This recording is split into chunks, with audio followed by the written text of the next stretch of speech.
good to have you guys back. This is where it's at. I really enjoyed the first one we did when you came into the old studio. Then I went to your guys' spot and go follow the Cool Nerd Weeds. Wherever podcasts are, but also on YouTube. You guys can drop in the YouTube. Yeah. TS has been furiously editing. I'm loving it. And another shout out to I'm gonna get meant to buy it yesterday was your guys' Wake and Bake mug. It's freaking sick. I like that. I love that art that you have. That was my homie Maurice painted that, and then we digitized the painting. Oh, okay. He's like. So the original somewhere. The original is on my wall as a painting. Oh shit. Yeah, we're lucky. We just know a bunch of rad artists. We got lucky from the jump with our logos and just for sure. All of our fun shit. It just so happens that you are surrounded by talented people in the weed industry, you know.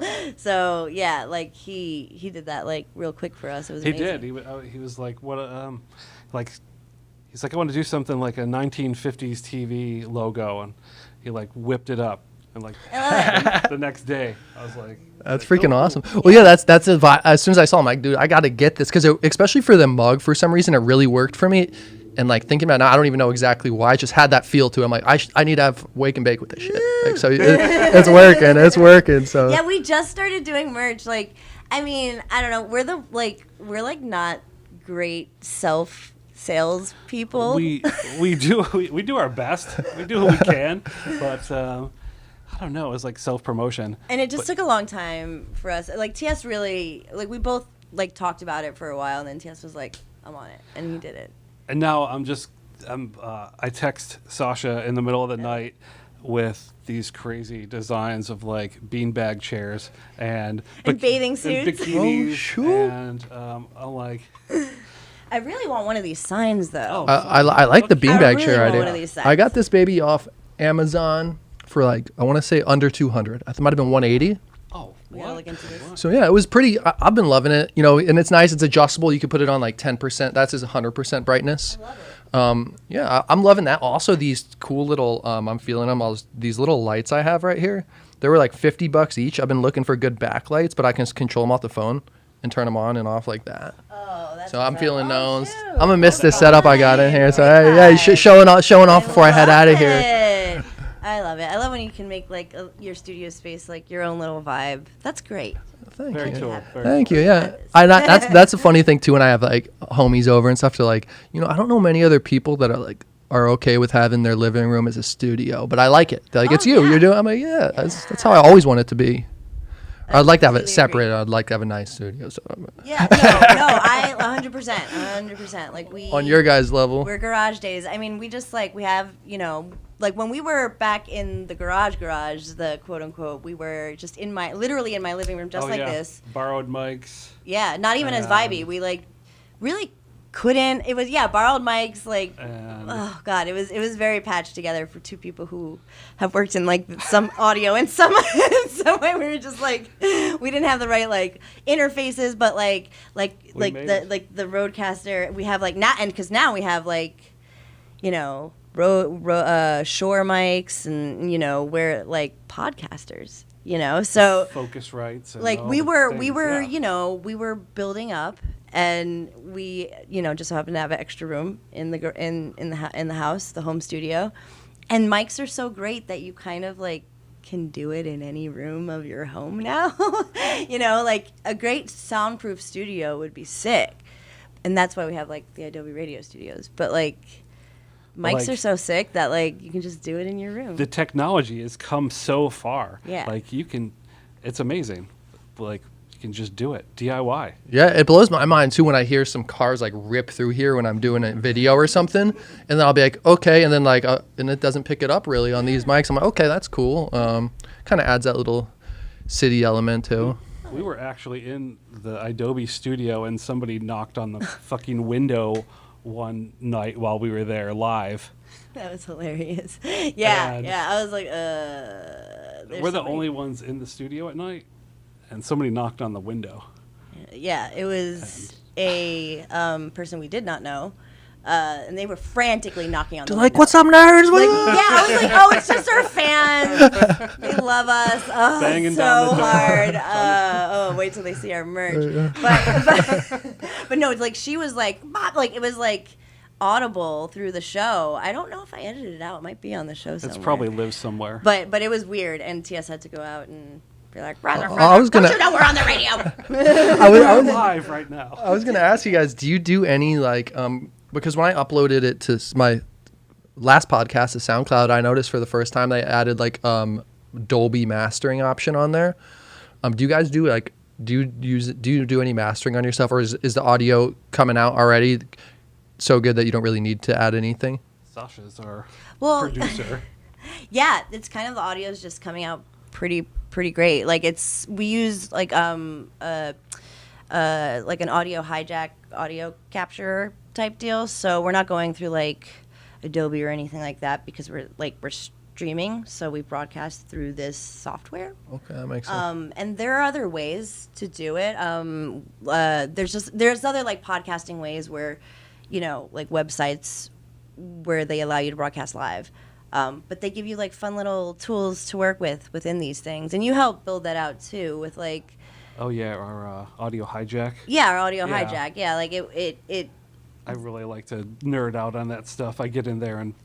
I love it. So I don't have to do much to it really anymore, which is really awesome, and that's also the beauty of the mic. Like we're using those borrowed mics. We did our best, and I did have to tweak it a little bit. And Adobe Audio was great, but there was some boosting and some fixing. But now I feel like all I have to do is edit out the dumb stuff. I actually really don't. Like I used to do way more playing because I love it. I was just thinking that. I was like, when I edit audio, I'm like the happiest person in the world. It must be a stoner thing. Like or I don't know if it is or it isn't, but I get like, I'll take like mad edibles and I'll just be like, like just editing audio and you guys both do video because you edit your own stuff too. So it's like, like it's I do get into a groove. Yeah. Like, totally. Then you find that rhythm. I'm never happier. I love editing audio. It's fun, and then what I do too. Sometimes like I'll smoke before to kind of get in the zone. Then I'll do a tincture edible or something, like a good dose. And then when that kicks, when I'm so high that I like looking at it too long, I'm like, all right, we're stopping today. Yeah, and then there's also that, and then there's also being okay with taking a break, which I think weed also does help you do. But I'm always just like I'm lighter hearted, like I'll laugh at our show. I'm like, we're great. But I feel like if I was in a worse mood or not stoned, maybe I would edit out more of our ums and and repeated sentences. But because I'm high, I'm like, this sounds great. Sometimes you just have to let it breathe. Yeah. I'm a big fan of that, but I'm like if, and that's the crazy thing is editing does take so long, so I do just like to throw it out. But I'm like, maybe if my stuff was a little punchier, it would get a little more views or something. But at the same time, I'm like, just throw it out. Like I'm a big fan of the realism and stuff. Us but too. For sure. Like that's kind of like, and it, in the podcast world, everything's changing. Like it's really growing. I think podcasting is, even though it seems like it's gotten as big as it's gonna get, I think it's gonna get even bigger. And like there's like a lot of types, and TS and I have always been like, we've bullet pointed our show, but I'm from the world of like terrestrial radio where shit is planned out. Like there's prep sheets, there's, I used to write my breaks out. Like I would write them out to make sure that I hit 30 seconds or whatever, 30 seconds on terrestrial radio. Who make it 10, 15 seconds, 12 seconds. Like I would have to hit certain things. This was like my rebellion. Like I was like, we shall not follow a format. Well, that's like that must be like an art form too, though. Like, oh shit, I gotta have a break in 12 seconds. I gotta end my sentence right now. Yeah, and I mean, don't get me wrong, I loved it. Like when you do that on the radio, you're just like, yeah, like live Hit that radio. one. It feels really amazing to do. But when I didn't do that with the podcast, because I was like, you know what, let's treat this the same. And I just feel like we did write shit out, we planned, but then we just started our first podcast and we kind of didn't follow much of what we I think I have the original note somewhere. Oh, we should like frame it.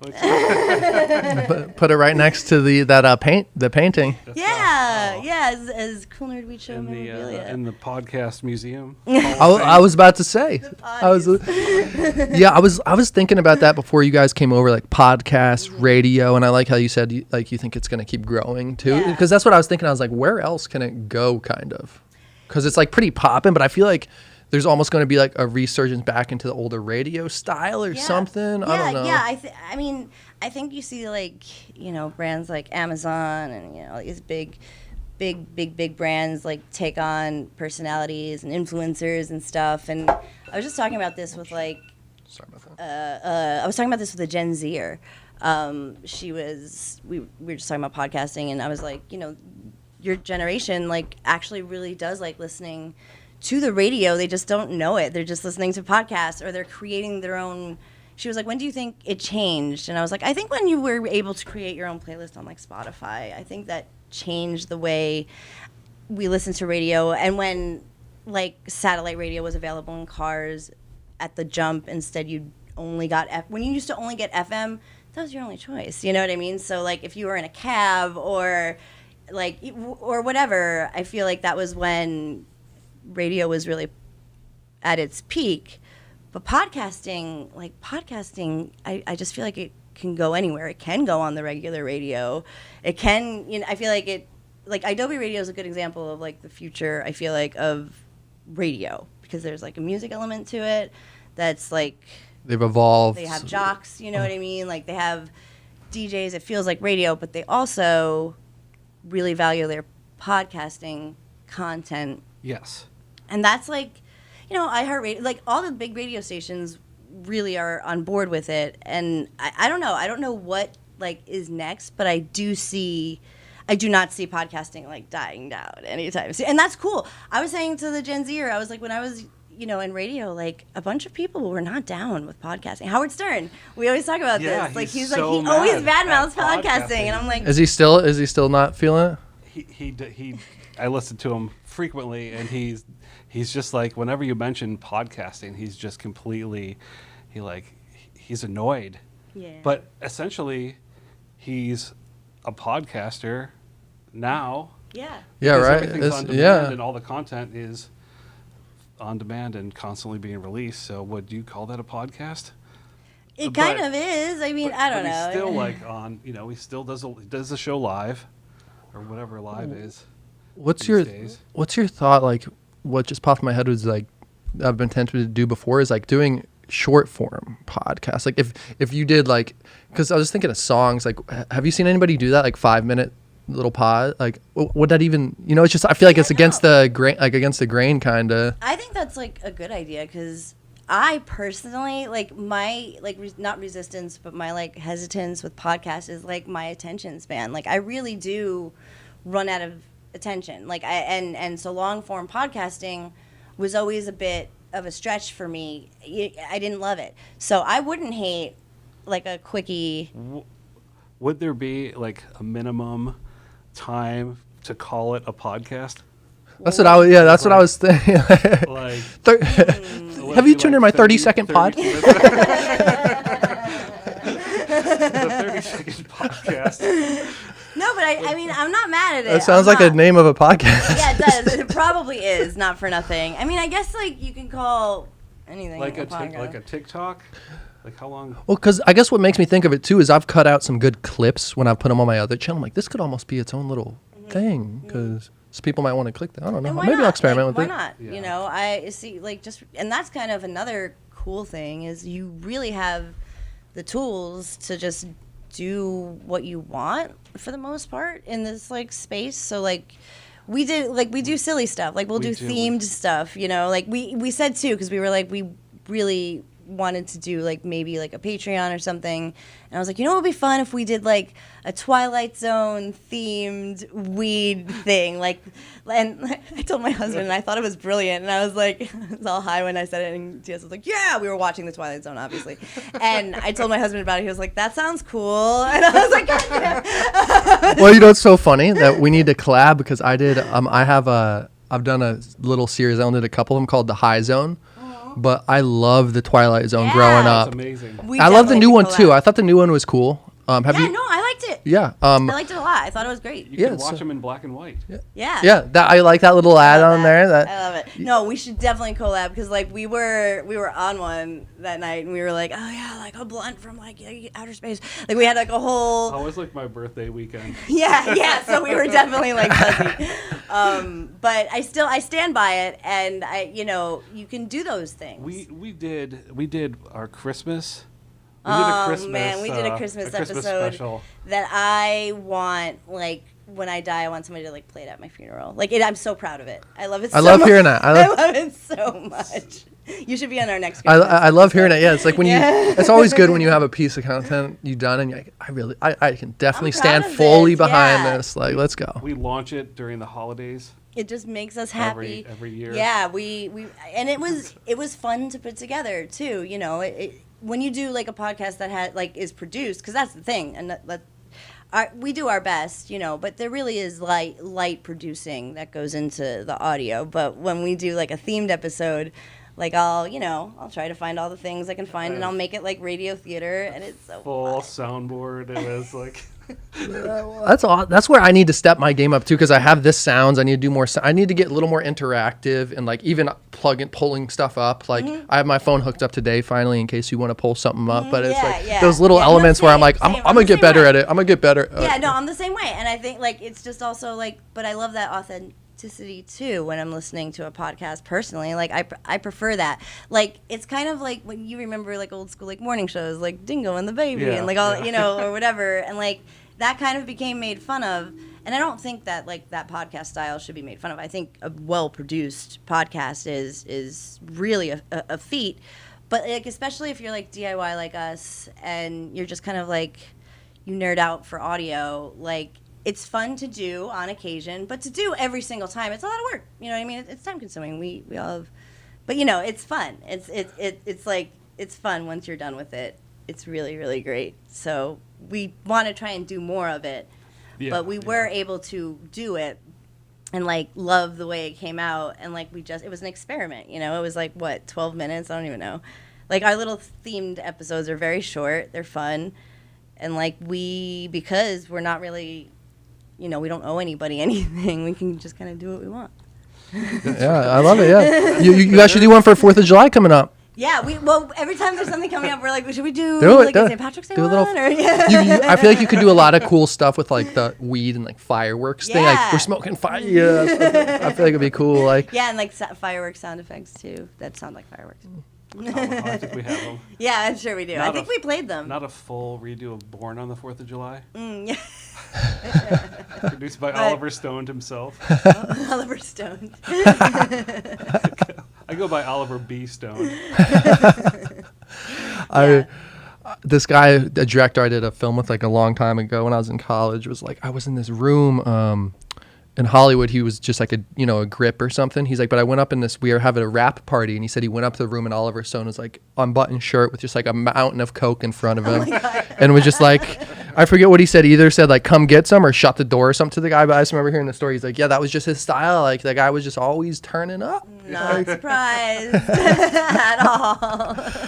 Yeah, like that was. That checks out. Yep. Yeah, That that all follows. sounds just about right. This town is nuts. But speaking of the party vibe, or I guess just the weed vibe, you guys seen anything like new in any cool news lately you've seen that stuck out to you, or any like products you're feeling lately? Like, what are we feeling? We're like, we're so ornery. Yeah, I think we were having fun with the more top shelf, expensive, the hyphy weed. Hyphy Zod. We wanted some za. I was having fun with it just because I think the packaging is so funny, and it's usually good. The percentages are always like 89, like they're always like astronomical.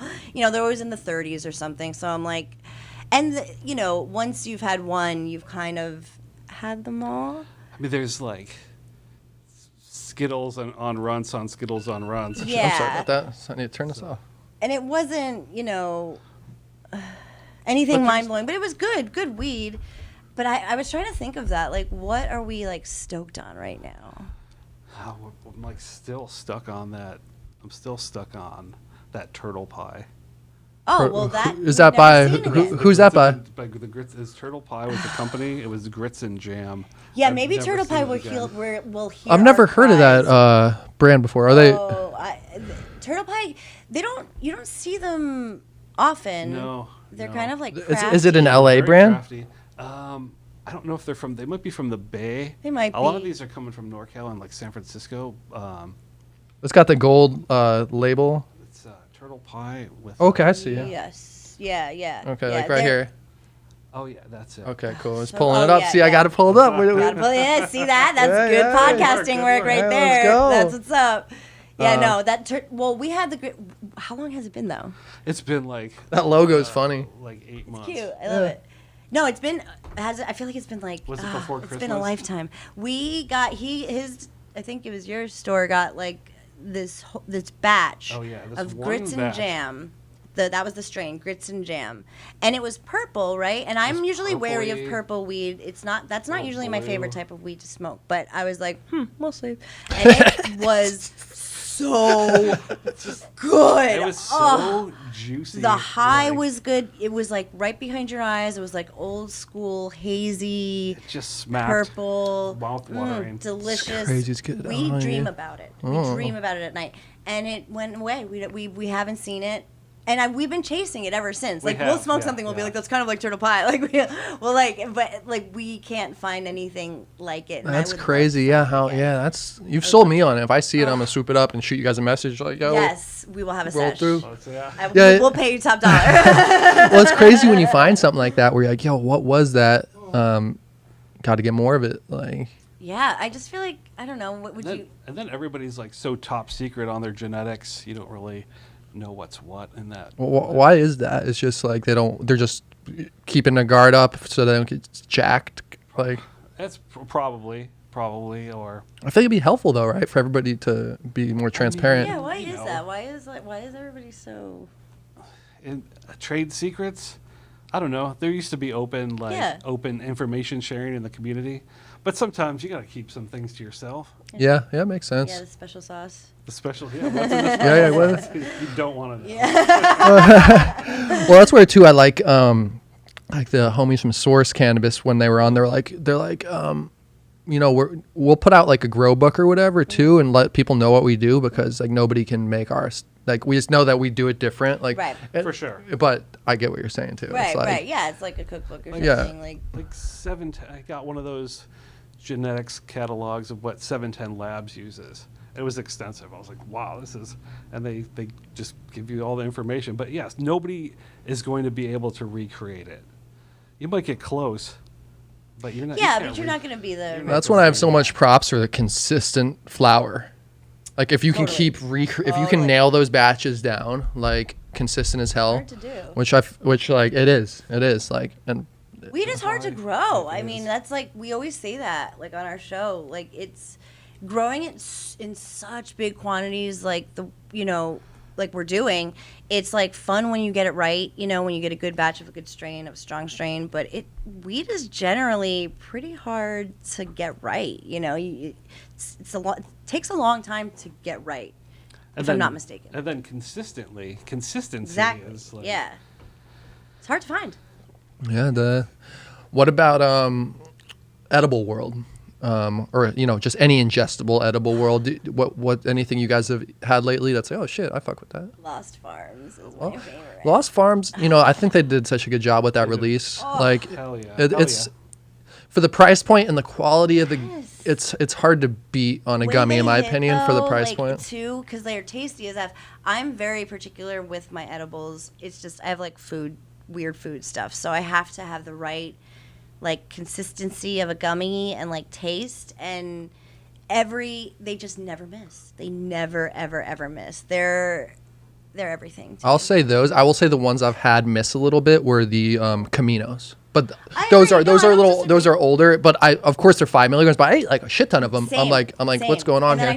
I feel like I was hit. I don't know. It's not. They were weird high for me. I always felt like I was like knocked out, but in a weird way. And then I tried to like lower dose them. I don't know. I feel the same. They're just not my chemistry. You know, I think after we eat like the live rosin and the live resin, we're like building up this like beautiful tolerance to all of like, you know, we get all those cannabinoids, and then when you get something that's more, even though it's the same company, but they're using distillate. Different. It's distillate. It's different. Distillate It hits different. We were just talking about this because Yeah, it does for the sure. distillate has really, it's everywhere. You know, it's everywhere, and we like it every single where. And I was like, I wonder if it would be like this if like weed wasn't like recreational out here, because you and I was like, no, it was actually quite everywhere. There was a lot of oil, but now there's even more, because if you're growing like hundreds of pounds a week, you can process all your trash and turn it into oil.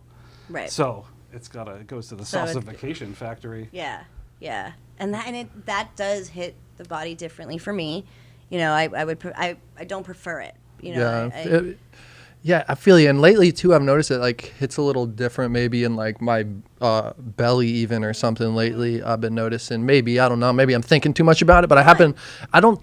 And like you said, though, distillate and so much stuff, and that's where like I feel like I give it a bad rap sometimes. I feel like it's, you know, a beautiful thing in a lot of ways, how it's, you know, it's there, but I feel like in conjunction with other things a lot of times. And that's what blows my mind. I'm sure you guys know, like in the stores and stuff, is when people don't really know what's like, if you're like, oh, what's a good edible? And you recommend like a nice live resin or rosin, and they think like the distillate's like just as good or something. It's right. And they're also like, the live rosins and resins are a little bit more expensive. So like, you know, and better ingredients generally. But have you had the level capsules? The Pro Tabs? Are they Pro Yeah. Tabs? That's The little like Tabs? black containers? Yeah. Yeah, those are one of Yeah. my favorites. So I've been doing, however, lately just for, I like their hash tabs is what I get. Yes. But what I like lately, just because it's a little cheaper price point, to be honest with you, I'm usually is the Kyoko tabs, because I'll buy 1,000 milligram pack of the indicas for like $60. Pro tabs are good too, but Pro tab they definitely hit better on the hash. But yeah, they are really. so look at me being a bargain shopper out here, no, like they're everybody in the game. Good, For like sure, weed for is sure. expensive. Those are expensive, and you know, like a bargain is necessary in this economy. But like newer, like as far as like newer things happening, like Yeah. CBG and like CBC and all these other like trace cannabinoids are getting boosted and put into the tablets, and they're like And they're from creating- cannabis, not Yes, hemp. for So all- they're not all synthetic. cannabis. They're not, you know, they're from. It's all Yeah, cannabis. yeah. What? derived, so- I'm gonna pull up a picture in a second, but while we're talking about the hemp and stuff, because I got some hemp gummies recently from this company, and they got me really fucking high. I had a bunch of them. It felt like a different high. But what's your guys' thoughts on hemp derived in general, and its like place in the market? What do you guys? Well, it definitely like it has a place in the market. Like a lot of people that still don't have access to cannabis, can get these products, and if it's sourced well, like That's from really the organic thing is hemp, if yeah. it's sourced well. Like it's hard to find, like if you're going to anywhere like a smoke shop or something. Like if you're in a state where you don't know if it's legal or not, if you don't know where it's sourced from, it could be like not good for you. You know, it could be poorly grown or have more, you know, more bad stuff in it than you can find out. But if you can find a well-sourced hemp product like that with gummies or deltas or, you know, CBD and stuff like that, then it's absolutely like it absolutely has its place. Yeah, or you go with organic hemp whenever possible. But fuck, I mean, they're trying to outlaw any of the hemp-derived cannabinoids anyway. Like, Yeah, they're You see what Minnesota's doing with their they're rolling out. Well, they legalized fully, but they're rolling out their beverages. They're doing hemp derived beverage rollout available in liquor stores and shit. They're the first state to do this. Oh, Oh, wow. snap. So I don't I'm a huge, you know, I've been in the beverage game for a minute. So like Yeah. they're actually kind of doing it right, I think, That's in a what's lot of up. ways. I wish it was other ones besides hemp derived, but I'm curious to see what happens there. Yeah, that's actually kind of cool. And what you were saying though with this whole topic, I'm gonna pull this up because I screenshotted a High Times article today. It said cannabinoids found in non-cannabis plant woolly umbrella. oh yeah, I pulled that up. I needed to dig deeper into it. Yeah, what like I'm like, what's going on here? Like, I mean, Found major new source of cannabinoids, Hilarichum I'm gonna butcher all these, or woody umbrella plant is velvety yellow, native to South Africa. This is why, you know, I think it's just gonna be so interesting when you're saying like these other ones. I haven't really heard much about CBC, but like we're gonna see some crazy fucking edibles when these things are all start working together. 250 cannabinoid fucking. Oh my god, yeah, it already, and it was like when we were, you know, when it was like Prop D or whatever in California, like we were starting to see people isolate cannabinoids and like do all the things, but it was really expensive, you know, and it was hard to come by. True, now true. I think the practice is wider and it's done so much more, and it's lucrative, you know. People it's worth researching, knowing something about all these cannabinoids that we're consuming, and if you can isolate them and make them into a product, then you're gonna. Like honestly, I was thinking about it. Like if I had my own brand, I would probably try to push something out CBD, like Papa and Barkley's. They have their like CBD cream, CBD gummies, and I think the reason I think that a lot is just for also the brand awareness. When things do pop off, it's like, all right, we've already built our fan base in all these other states. Now we can just pop it off. But yeah, they did it right, because like, you know, I was at I think it was a medicinal, or I wasn't there. I was just passing one in Manhattan a while ago. This is before the bodega. This was a long time ago when you didn't see like a lot of smoke shops in Manhattan. But I want to talk about that too. Yeah, like it was, but it was like a medicinal weed store. It wasn't MedMen. It was something like MedMen adjacent. It was very boutique. It was like in the village. And I walked by and I saw Pop and Barkley products, and I was like, oh shit. And it wasn't like illegal. Like it was just CBD products. Yeah. I was like, that's actually very smart. Like, because once recreational does come into play and you can put THC in your products, you're going to have people be like, oh, I saw the Pop and Barkley. Yeah, exactly. Like it's we're not mad at like big weed doing the damn thing to get the bag. It's just when the products suck is when we get mad. Have you guys As long as they do it right. As long as they do it right or try, we're in for anything. We're down for anything. As long as it's not harmful and you know, they're doing it right, then go forth. But, you know. Did you? Oh, sorry. We had some, and I don't even know if they made it, but we had some. Yeah. We had some a Delta 9 company, and they sent us some CBG flower and concentrates and some. We love them. Yeah. Some CBD flower, and it was all organic, sourced. You know, part of the proceeds went back to the community, and various projects. They were trying very hard to get, you know, weed to be accessible around because when the hemp law went into effect, you know, it was the farming bill, the hemp farming bill. But that's what I think they're doing. I think they're seeing what's happening. They're isolating all these things from, you know, hemp plants. I think whoever they are are seeing that, and they're like, oh no, we must change this because it's too accessible now.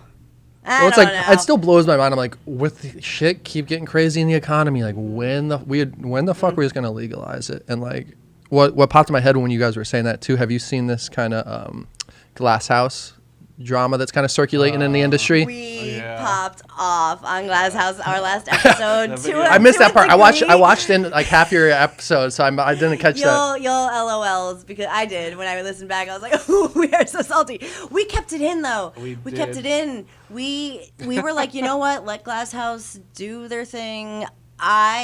We've always had really strong opinions on them though, but to each other, to homies, you know, I just was always like, maybe we just haven't had a great experience. Maybe we're not giving them a chance. Maybe, you know, but it turns out like, I don't know. There's a lot of fuckery going on. Yeah, that's why I was like, I'd heard some stuff through the grapevine, of course, just being in the industry, but I hadn't seen, just in case that went out, I hadn't seen that shit till recently. I saw like that video that Elliot did is what kind of put me onto it. Yeah, we were,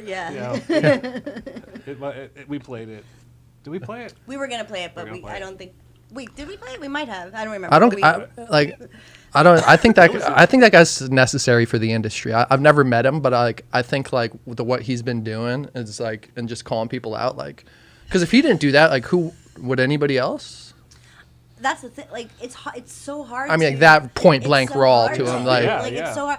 I think like when you're in this industry, especially right now, and you're going against companies like that like are so, I think, like what I saw when I was there at Glass House, just from my very, very far away point of view, is that I saw a lot of people who were in Prop D era weed, who struggled, who got shut down, who when we became recreational, a lot of people had to stop growing, a lot of people had to stop selling. So I think they, like Glass House, Walmarted it up, which is what they've been accused of. Yeah, they were like one of the first to the market that came in when I was at a spot in Ventura Boulevard, and they were one of the first companies that came through that had prepackaged that we could buy. Once we had to flip, and then it was like consistently there. And it's hard to call that stuff out because what if you need a job?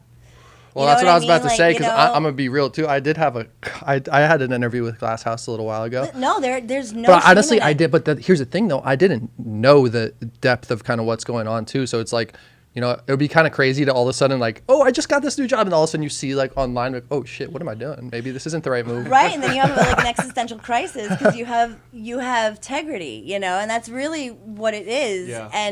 And like the thing about Glass House that I was like, it's rough because we did hesitate to talk shit. The reason why I even went there is because they had like an old homie of mine was their like marketing director.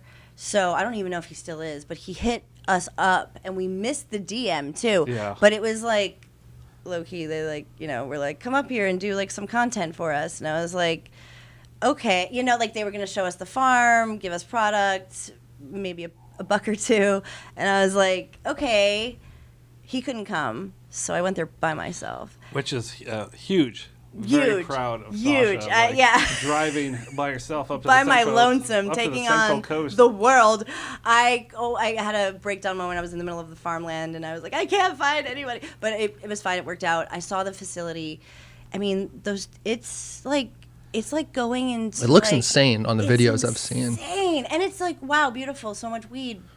But It's- all I'm thinking is how are they doing this? Like, Well, yeah, they have like giant facilities, millions of square feet of canopy space, but they initially you weren't allowed to do that.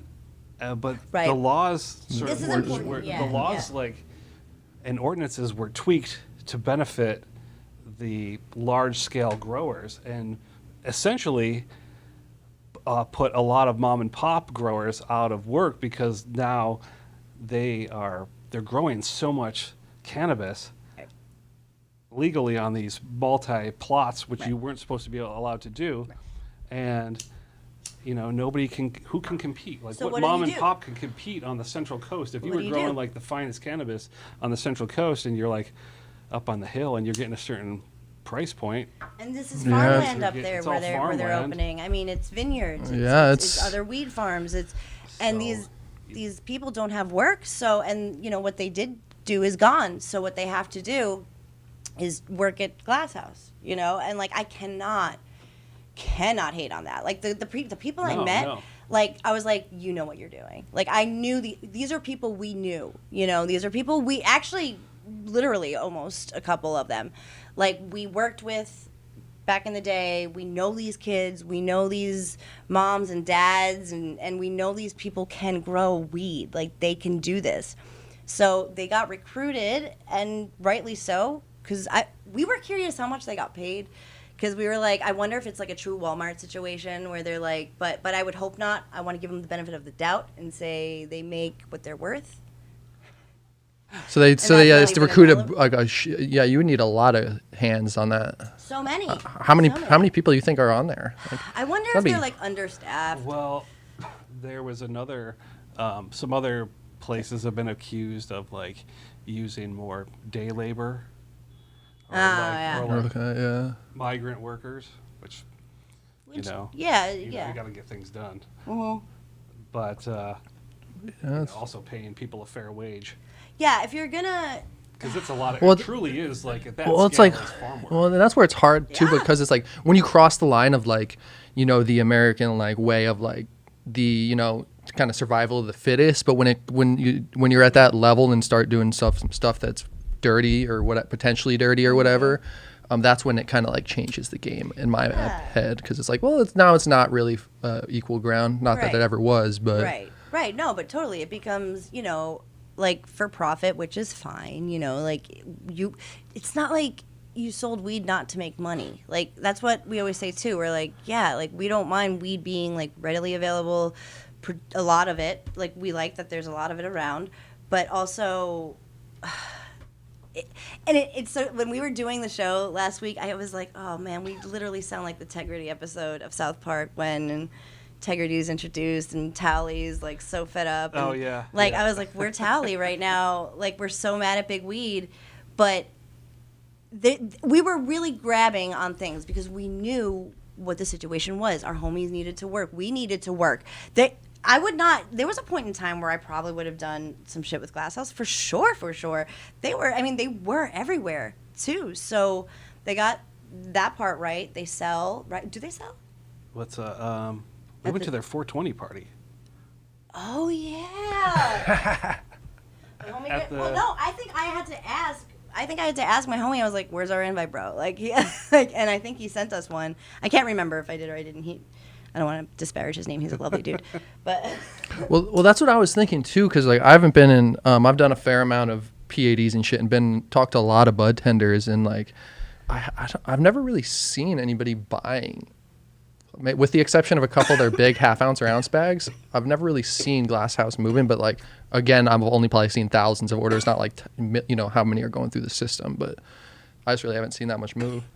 They have their fans for sure. Mm-hmm. Yeah, this is not for the Glass House stand, that's for sure. You don't listen to the Cool Nerd Weed Show and Chew Buds TV. Glass House stand, that's like a great.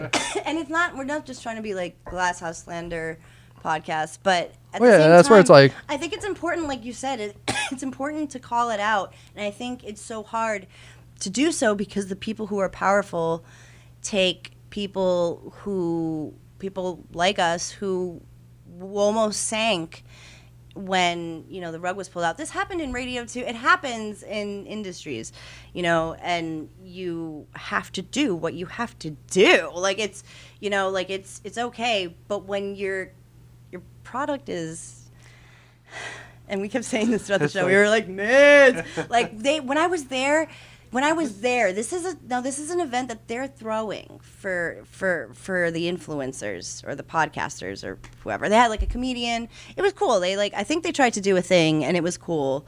But they gave us samples, they gave us a little box to do a little unboxing or whatever. And the weed was like literally a year old. Really? Yeah.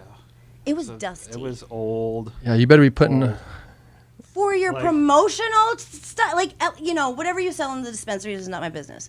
But you're trying to tell me that you're like the dispensary of the future, and you're giving me dusty. I don't know why I was very offended. No, we got a couple of pallets in the back. We got a party coming up. Take those. For real. That's what it was like. I was like, what? Where did this is vintage from 2020. Like when you pack samples, and it would just. This is our CBN strain. Yeah, this is our outdoor. It's outdoor. Yeah. No, it just bummed me out, and it was another thing to add to why we were bummed out with Big Weed and Glass House in particular, and then this all started to come out, and it was like we should talk about this stuff because this is what we were afraid of. Well, and I feel like it's so pivotal right now. I mean, it's been happening for a while, a lot of the big guys going down, but it's like, it's going to continue to happen. There was just, I feel like a lot of people just didn't know, weren't approaching it right from the culture perspective and shit. 100%. So like these companies that came in and I started seeing them, I'm like, fuck, they're in every, it's Cresco. They were in every fucking dispensary I went in when I was trying to push some other concentrates. And I was like, how? Or was it just cheap? Their concentrates super cheap? They were super cheap, and they were basically giving them away. Like they'd stack up. They'd like, they were giving it away. That's the thing, yeah. Try to build brand recognition and then hope, like, I even read about this, that like, you build brand recognition, and then you try to like raise your prices a little bit down the line and hope people like continue to like your product, but will pay a little bit more so that it becomes profitable. Yeah. But you can't continue to lose money, which they have. Which companies, which there are still a lot in the game, continuing to do that. Right. It's so it's so crazy. Yeah, right? and I think what you said before is really important. Like, and we say this all the time too, is like, you can't just approach weed like it's like fucking real estate or like or like any other business. Coming into the weed business, especially in California, but doing weed takes there's a culture aspect to it. Yeah, for sure. That you have to be familiar with, I think, to know how to like make money, to know how to grow it to begin with.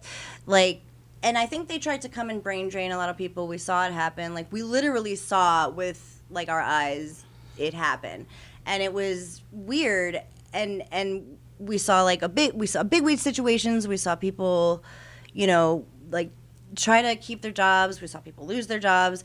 And it was a real bummer because it was what we hoped wouldn't happen when weed became more accessible and recreational. Because like we're bitching about it, but that interview with Tommy Chong where Tommy was like, but weed is legal, man, and there's access. And we were like, totally high five. But like, have you tried working in the weed industry? It's a little stressful. But it's just like we wanted it to be better, and it's just turned out the way we thought it was going to. And if people had just integrated themselves in the culture a little bit better, a little bit more open-minded, maybe less money-driven, which I don't think is possible. But if it was just, it's hard to even ask somebody to do that. It's hard to ask somebody to do that. We live in a fucking very capitalistic society, and weed is not immune to that. But the approach, should be a little bit better. Well, the money people only know the money, and the weed people know the weed. And if you give your CEO some fire and see what they do with that, they don't know what they're looking at a lot of times. Yeah, it's and if you're not one, get the other two. Sure. But and what you got me thinking too, hopefully the lessons are learned, but they probably won't be because when it goes federal, we're going to see a wave 2, probably much worse of the same shit, right? Yeah. And because it's not going to be, it's learned from the state. Well, who knows what will happen there? But it is interesting, and that's where companies just throwing products. Even the last company I was working with, we got a bunch of products that are expiring that we didn't know about. Okay, let's go sell them at for $1 or whatever, just to try to get it, or put out, do certain things just for a big, nice little shiny press release. When it's okay, let's just focus on actually the realness and sustainability of shit. Absolutely. I read about a beverage company that literally loses money every time they sell to a shop. Oh, really? There's a bunch of them. And I'm like, wow. There's celebrities on the board. Well, that's the other thing too. Well, it's because it's the hype, and that's why it's such a dangerous cycle. It's you have to keep the hype up, you have to keep the injections of money coming in, or else you're fucked. We got a new celebrity injection of tens of millions. It's just like a fucking Ponzi scheme. Basically. Yes, it is. It's a big pyramid scheme, and that's what it turns out being. And then everything folds, or there's an overproduction of product, which I think we're seeing too. Just an overproduction of unsellable product or product, for sure. That needs to go because whatever company needs to make their tax bill and then fold, because they're losing money. That oversaturation of stuff in California specifically is what I think has hurt us. And federally, it's so interesting too because I've been to a bunch of different states that have weed that weed is recreational, and I mostly I guess the most I've done it is in New Jersey when I visit at home and stuff, and it's I do feel I do come back to California and I'm oh man, it's so nice to be here because it's accessible now in New Jersey and that is everything, but it's okay weed, it's good. The edibles are absolutely disgusting, and I miss California. So we on one hand I'm we do have it good, but on the other hand it's yeah, but we've seen what happens with Prop 64 when it goes federal. I am straight up nervous.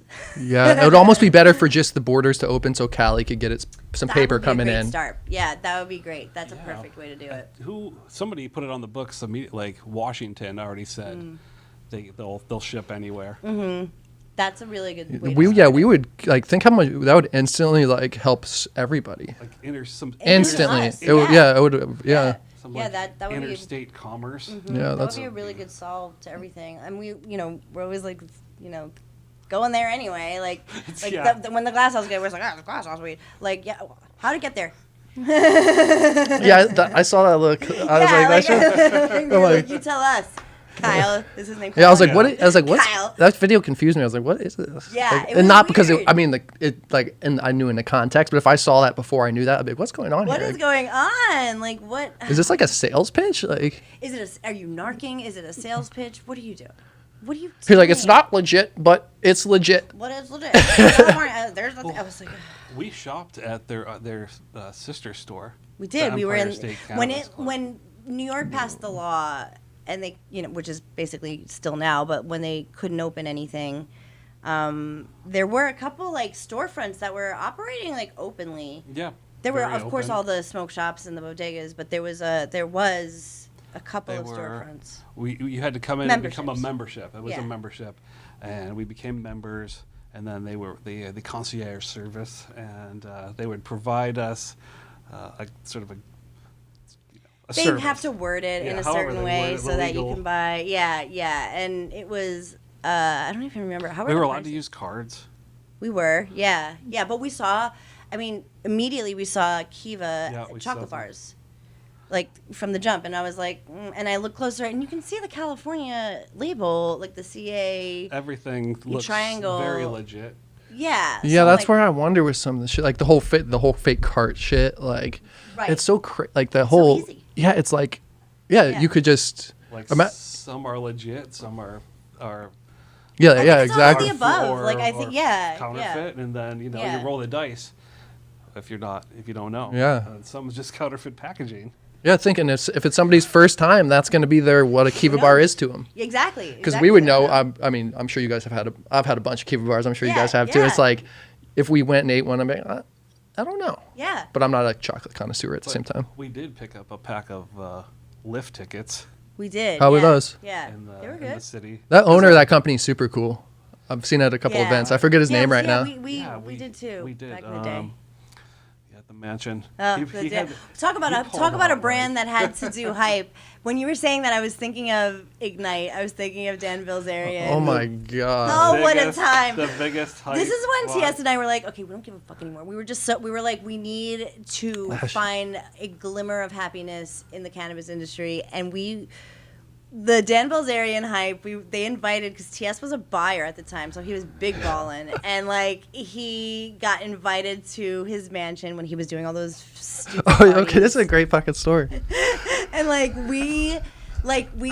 was no question. TS was like, we got invited to Dan Bilzerian. He didn't even have to finish the text. I was like, yes. I was like, we gotta go. We went up to the mansion in Bel Air 3 times. 3 times. They knew us the third time. They do us. All the guards knew us. They're like, oh. Well. And people were like, oh, Dan Bilzerian, Ignite is so whack. And now, to be fair, they partnered up with like homies, like the homies who knew how to grow weed. Yeah, Loud Pack. Just like to start. I don't know what they wound up going with. I don't know where it wound up going, but we knew Loud Pack was good weed. So we were like, okay, maybe not worth fucking $80 or whatever. It was $75 it or was something. about that. It was stupid, but it was just a fun experience. It was the early days of people were just starting to prepackage and present things prepackaged, and I was always like, well, okay, it's got to be fire, and. If people in Studio City will pay more, and the shit was fire. Actually, it wasn't bad, and it was really good. And I was like, "Oh, this is worth the hype." And we would go to his stupid parties, and like we went to a Halloween one. Like the Halloween one was crazy. And don't get it, like we wouldn't mingle or anything. Like we just stood stationary by the fire and just watched everybody, and we smoked so much weed. And Marshmallow was there. Marshmallow was there, yeah. Like DJ? Yeah, Marshmallow Okay. was there. Somebody else was there. Who else? Um, Riff Raff. Riff Raff we saw Riff Oh my Raff. God, that night was crazy. Was so? Did he have like a Riff-Raff. elaborate Talk about setup cocaine. for his like a weed bar and shit? Or was You know, there was The- one event that we did there there was- that they had a They had a really they had a there was really a- sweet little weed bar. that There was a ton of Wait, was there a product? smaller. Was that one of our A plus? The one had a lot of product from the lift ticket dudes that were there. Yes. And the other The other was the Halloween. the other party. one was the Halloween party, and We that couldn't was the expect booze anything. were just there was like open bars But- everywhere. Like you could, yeah. And just as crazy as you think it was. But we went to a more intimate gathering. Yeah, we went to like a promotional. You know, they were launching concentrates or The something. concentrates too. They were good. so they were just over leveraged then? Like what do you think was the because I made a video a while back when he was first launching. I'm trying to remember what I said in it because I was like, I don't think it's gonna work. Basically, was the bottom line I was saying, and I'm happy I think was that's what like- I said. Maybe like Well, they burned too bright. Like, what do you think? Okay, so everything was white labeled, and I think they were trying to gain the knowledge from people to like get their own operation going, and then something legal happened with with Mr. Blazarian, Uncle Dan. Uncle Dan. That there was like Oh, that's so great. there was some commingling of funds. No, and yeah, things like he that is because so he's a shady. big baller. He's whatever. I mean, he's shady as Yeah, fuck. yeah, like, for like sure. he's like a shady. There were- There were- when we walk every time we walked in there was like people with armed like assault weapons like guarding the place. Yeah, like they're around the Many, whole, there was many armed EMTs, guards, there was yeah, armed there was guards everywhere, EMTs. and there was EMTs, so we felt very Like, do we got to safe. resuscitate Dan again? Uncle Yeah, Dan? for real. Yeah, no, it was everything that you think it was, but it was a trip, you know. Like it was. I like it. I want to hate on Ignite, but I'm like, you know, I didn't have one bad experience with Ignite, so I can't hate on it. But I do understand. Like Dan Bilzerian is. It was just too much drama, huh, with the whole yeah, thing. it's not It was the- like, and I think that is the thing. Like there's legal problems. They were brain draining. I think like, you know, that's not really sustainable once you're trying to do your own thing. Some people there was kind of a backlash against the imagery.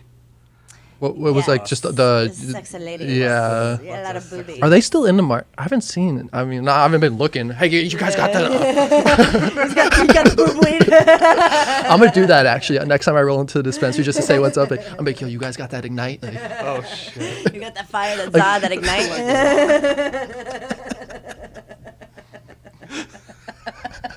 Oh, I dare you. I wish I still had some, Just- some swag. I give you. I might have a T-shirt left. I have a Christmas stocking or some shit Oh, I because have it was something it was too. yeah We got yeah. Christmas stockings. Oh, it was a great time. what It are was- some other hype brands? Oh yeah. Because I forgot about them until like just now. I'm like, dang, that brings me Yeah, back. like that was we a keep period bringing of them back. time. It Yeah, was no, hilarious. It was an amazing, beautiful. it was. Yeah, what's There were another hype NBA brand? players there. Yeah, I mean that's a crazy Totally. thing though too, right? Like in a lot of ways, it sounds like they were doing it kind of like good. Like really, it sounds like it was like could have been that hot what they wanted, right? The position really high end brand. Yes. It's kind of what they Yeah, were going for for, sure. and it could have been that. It sounds like, except just shit I went think sideways. also like there's like obviously on a large scale with a personality like that, and it's also we talked about this with somebody else on our last show. There's like an air of arrogance when you come Douchiness. into the weed Oh, yeah, industry, yeah. like you know that. Like if a celebrity or whatever rich person has, I think the culture wants to stop sharing their info. Like they want it. Like Loudpack was probably like, okay, what have you done for me lately? Because they probably undervalued what they got from their white outsourcing. Because Dan Bilzerian wasn't growing that weed in his friggin' gym mansion. You know, so I think that's where it usually comes to like a head with big weed or with like celebrity weed. I think there comes to a point where people are like, I don't want to keep helping you, you know, for nothing really else other than your dumb name. Yeah, it's like True. yeah, and it's like, I thinking of that too. I think it's kind of off. Like I would have rather buy like a vodka from Dan Blazarea than weed. Like, Right. sorry, like, it just doesn't seem as on brand. Right. Like, It's a money grab. or give me like some blow or something from Dan. I don't. Yeah, right. Some of that legal disco dust. Yeah, no, oh my God. Yeah. I'm sure it'd come with like a nice spoon. Yeah, it's like. like a very overly ornate, expensive little sniffy Because spoon. yeah, thinking like other celebrity brands, like the only ones that have really stuck are like Chong keeps putting out. I feel like Yeah, Chong's Choice was it's kind of. was I don't. I think good. it's kind of. I don't know. I see it in stores, but I don't think it's. Do you guys like? What are We your thoughts? had- What's your thoughts on We that? had the chocolates that didn't really. Oh, I got the chocolates in And Colorado not tasty, bad. but They're tasty. They didn't really People hit. didn't I don't really know. buy them. Yeah. And the flour that had the infused flour was just awful. No celebs nailed it, huh? You know, I think. Let's try and think. With Good. Khalifa, He's done good. Yeah, you know, the Khalifa Khalifa- Kush is always a hit, but you know that's limited. I think they just came. You know, he just came Yeah. to California, but that's the only brand I can't think. Tyson's actually. Willie. Oh, not Willie. Willie's- Yeah, Willie Willie Nelson's- that Nelson's was is a collab consistent. with, yeah. With like some really The- top growers. Okay, I need to try that. Straight, it was Yeah. like straight, like some of the best outdoor. Was like. It was good. handpicked. Oh yeah, there's the Jerry Garcia stuff. Looks Yeah, pretty they cool. pulled- they Oh, pulled- yeah. It was. They pulled out of California. They did. Oh, they but did? We liked it. Yeah, we did. They had a we cool loved vibe. I feel like did. they did really good with the branding where they pull their Totally. RV thing up to events. I don't know if you guys ever saw that. Oh, yeah, I did There's like see really that. old school Yeah. like record player in That there. looked cool. Yeah. That looked really cool. They had all of the information on their packaging, like full terp profile, like percentage of They terps were cool. too. It was like, But oh, they great. left I think it was California. good. I They mean, left, brands yeah. are leaving California too. That's another thing. Yeah, I'm trying to think of like. Yeah, people are leaving in droves. Yeah, that select thing was a big deal. Yeah. Who else is? Yeah, who are there any other big ones like? 'Cause, We still or haven't that had left. Houseplant. How, Oh shit, we have not had houseplant. I want houseplant. yeah, I haven't. But who's is that THC Design? That's what I've heard. Oh, I've heard it's oh, THC white label Design. too. Yeah, It's I on love fire. THC Design. They're Solid. great. Yeah, it's a Yeah, solid they're choice. always great. Yeah. Yeah, that's If you're gonna put your name on something, Yeah, it's yeah. very and solid. if you see THC design as an option, it's probably your best option. we a had lot of times. Squints from The Sandlot. I don't know. Oh, he has his own yeah. weed? Yeah. He had some. Oh yeah, that's right. He He had like a did. company. That's funny. I didn't know The that. Littles. Oh, it Wait, was- what was the gas? 2 Chains. 2 Chains. 2 Chains. Now that was That good. was- It's the not around gas. anymore, but it Oh. was good. Okay, yeah, two- It was good. Didn't I think still have a gassy like a dog tag. they that had says like gas hyphy on it. labeling too? Because it was like, That was one of the earlier packaging Yeah. ones too. What's the guy? That shit was fire. yeah, it was really good. Oh, it's Exhibit does napalm, right? Oh, that's Oh, right. yeah. Did we try that? I don't think. Did we? Those try grenades that are too big crazy for me to ever. Oh yeah. It's not. yeah. Yeah. No, I mean, Eh. it's probably every time it's like an $85 Oh Jesus. Yeah. 2G infused pre-roll. Yeah, we Yeah. we Comes in got that glass burned. grenade. What did we get? We got like a. We bought one of those Packwoods. We got a Packwoods at Cookies, and it I was haven't had very one of those. expensive. It Yeah, was, it was like $50 or more. I think it was like 65 Yeah. out the door or something. And like we were Damn. stoked. We were like, we're gonna walk Now down it don't even Melrose. matter. No, it was up there, and I was like, it'll be worth it. We're gonna be so high, and like it was so bad. It tasted like butts. It burned. Oh, it we were burned up on the stupidly. Roof. It burned. We smoked in like the whole thing, like in like. And like then four- the glass 6 was minutes. mostly the thing, you know, like when they give you're like, oh yeah, a glass tip, but it's like they don't give you any weed.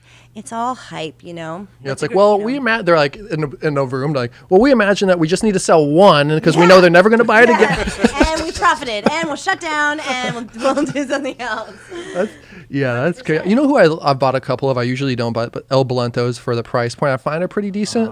I love an El Blanco. Yeah, El Blantos Blantos are- are good. Like we actually I have no complaints about El Blanto. I've always had good experiences. There's some of these Yeah. other crazy ones I've seen like in videos in certain dispensaries. They're like the expensive blunt guys or whatever, like sitting on a couch in suits. I think it's that 2 Chainz show or something. But it's like this one with diamonds on it is like 5 or 20. Like one of them was like in the 10s. I'm like, There was a. We had the. First, it was like the Thai stick, and then it was the Canagar. Oh we had yeah, a Canagar. It's like, they take the leaf and they like cure the leaf as well, and then they wrap Those were all the good. cannabis in the cannabis leaf, but it's like They were more like expensive. a cigar. They burn super slow. Yeah. They're hell. They come in like, I think like the smallest one you can get is like an eighth size, and then it's like a quarter. Yeah, those there's are like a good. half-ounce one, and it's like something you'd get and you could bring on a camping trip and burn like the whole weekend. Mm-hmm. Yeah, those things are But- serious. but Yeah. shit, dude. Yeah, they're serious. They're We- also like talking about put them in like bottle service, but Yeah, that makes sense, I guess. Yeah. $10,000 with Yeah. the diamonds on them. Yeah, that Yeah, makes sense. no, I it could see does. that. I Yeah. could totally Yeah, that see makes that sense. At some point, it's a really smart idea, and like I'd be down. It's super Tie yes. stick though. Do you used to sell tie sticks here? Because I've been thinking about that for a minute. I'm like, dude, Yeah. I felt like that would move because I feel like the OGs would be like, dude, what tie stick? Throw that in my bag. Yeah, no, We had the, it was few and far between. Like we would get them few and far betweens, and yeah, they were it was a very specialized yeah, item. yeah, I want to try to make one because They're like great. the reason that they did them right originally was just because the bud wasn't that good, and then they would kind of coat them with like an extract to make it like yeah, a like roll it or whatever. And like back in the day, like extract was Yeah, it was like whatever they were doing. some. Yeah. It was hash, like, I'm excited about solvents. Thailand. Were you going to Thailand? Oh, I want to. My Oh, goal is there you next go. year because I want to like the whole industry. That Oh, I feel yeah. like it's. I don't know. I'm really optimistic about it and excited. And I Mm-hmm. also have been thinking about on their side too. Like, I want to look in more like what's in place for them. And I think some stuff I've saw already is like in order to open a shop, you need to have somebody that's a resident there. You can't just go open one. I'm sure unless Right. money talks. I'm sure, but Right. But it's right, interesting. right. I'm curious to see the vibe because it's like Yeah. it could be like a. Oh, totally. I don't know. Have that because that's why like I feel like Cali's so cool. It's great vibe. Weather is amazing. But when I was doing more research, my friends had lived in Thailand. Like, dude, you 4 months out of the year are good because of the monsoons and shit. I'm like, Sure, I thought it was gonna be nice like a lot of the time. Yeah. Sometimes it gets rough. Sometimes it gets. Have you guys been? No, but not. I would really like to. I've heard such wonderful things about it, and the weed industry, like being out there, I think like has. I was watching like a reality show. I think I was watching like a housewife show, and they were in Thailand for like a vacation, and they like were like weed is legal here, so they like popped into like a dispensary, and I was like, oh my god, this is so amazing to see in our lifetime that like there's like a storefront in Thailand for these like white tourist bitches to get their weed. Like it made me like really happy. So I'd be really curious to see what it was like out there because I would love to go. I would love to go to Thailand. I think. Wait, that- you've never been to Thailand? I haven't. Everywhere in Asia that I've been to, like weed's highly illegal. But Thailand, I think they've been infusing cannabis into their beverages for a long time. Yeah, they've been. Oh, the bang is that like the where think the it's bang like- thing or I think they're doing something similar. Yeah. Very similar. Yeah, Thailand's been like on it, for a while. So it's like, it's interesting when a place goes legal because it's like, what was their culture? What was their weed culture like before that? Like there's always weed culture everywhere, but was it like California where it was so integrated into the world, into like everyday life even before it was recreational, or was it like New York where it was more traditional on the streets? Weed was in New York. It just was not like at all acceptable to have or sell it. So like, what was the environment before it went legal? Because that kind of tells you a lot about what I feel like the legal market yeah. would be like. Yeah, Their- true that. Their government, like, didn't their government give out 1 million clones? Oh What? yeah, yes. Like We the- did a story on that. I Oh, think. really? The government gave out like a lot of clones. Yeah, they were like, grow your They're own. like, grow your own. They were like, Have make a- your own go medicine. forth. Yeah, they were like encouraging. I love hearing that. They were Right? feeding it to chickens. Yeah, they were It feeding was it like to the chickens. That was wee the chickens. story. There were chickens. That's awesome. Yeah, I Yeah, feel I love like that. that's amazing. I love that. Like, that's pretty sick. That's pretty awesome. Yeah, get everybody growing. It's like it just happy environment all around. Yeah, Well, yeah. I still haven't grown, but I love seeing the clones in dispensaries and shit. It's just cool to see. That's always And just convenient for people too at a good rate. I'm like, damn, that thing's only $25 or whatever, Yeah. 15, and fucking throw it in the ground and start your own, A lot of the Prop 215 shops had grows and with them, and some even like had windows that you can peep in. And I Yeah, thought that they was did. always cool. Like I love that. where you can see, because a lot of people never saw it, and you walk through. Even like the first Like, yeah, time I went it to- sets a vibe. Like, okay, this place is the real deal. Yeah. Even like the first time I went to Amsterdam, one of the shops had like one single plant growing with like a little I love light that. under That's it, and great. it was like, I was like, oh shit, that's what it is. That's what it is. That's Yeah. what it is. Yeah. I like mean, that. Like yeah. a nice, like a dope little art piece of a like, Love you know, it that. could be like a.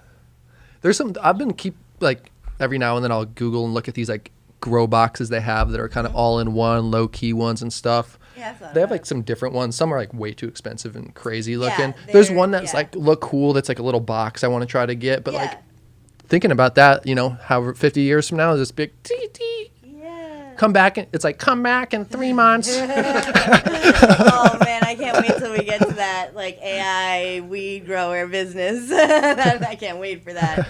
It's true. I mean, listen, we you know, on my roof, we tried to we did a little grow situation, yeah. and it was so fun, and it was really nice. It's you know, we had some success. We had some buds. Yeah, we did like feminized auto flower, which like a is patch. very like plant, like very like set it and forget it. You know, I obviously We did like, organic, Yeah. just straight organic, made nice organic soil, and you know, kept it pretty simple. And they grew like they were they were big, like fast. Yeah, they it's so satisfying. there was buds all the way down. Yeah. It just was a It beautiful. makes little so plant. much sense. Yeah, it was They great. smelled nice.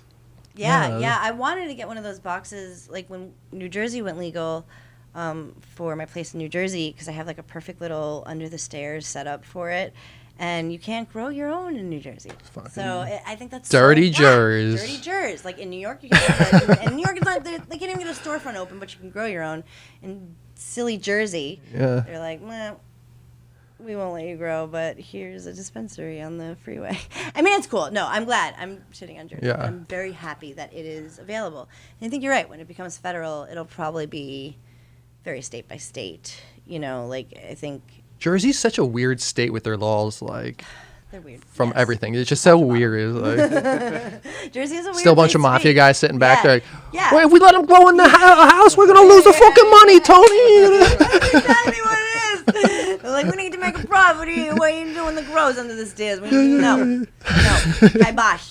Yeah, that's Jersey. And that's the thing. When you go to a dispensary in New Jersey, well, the dispensary, and like, I love that they're kind of embracing it too, and that makes me happy.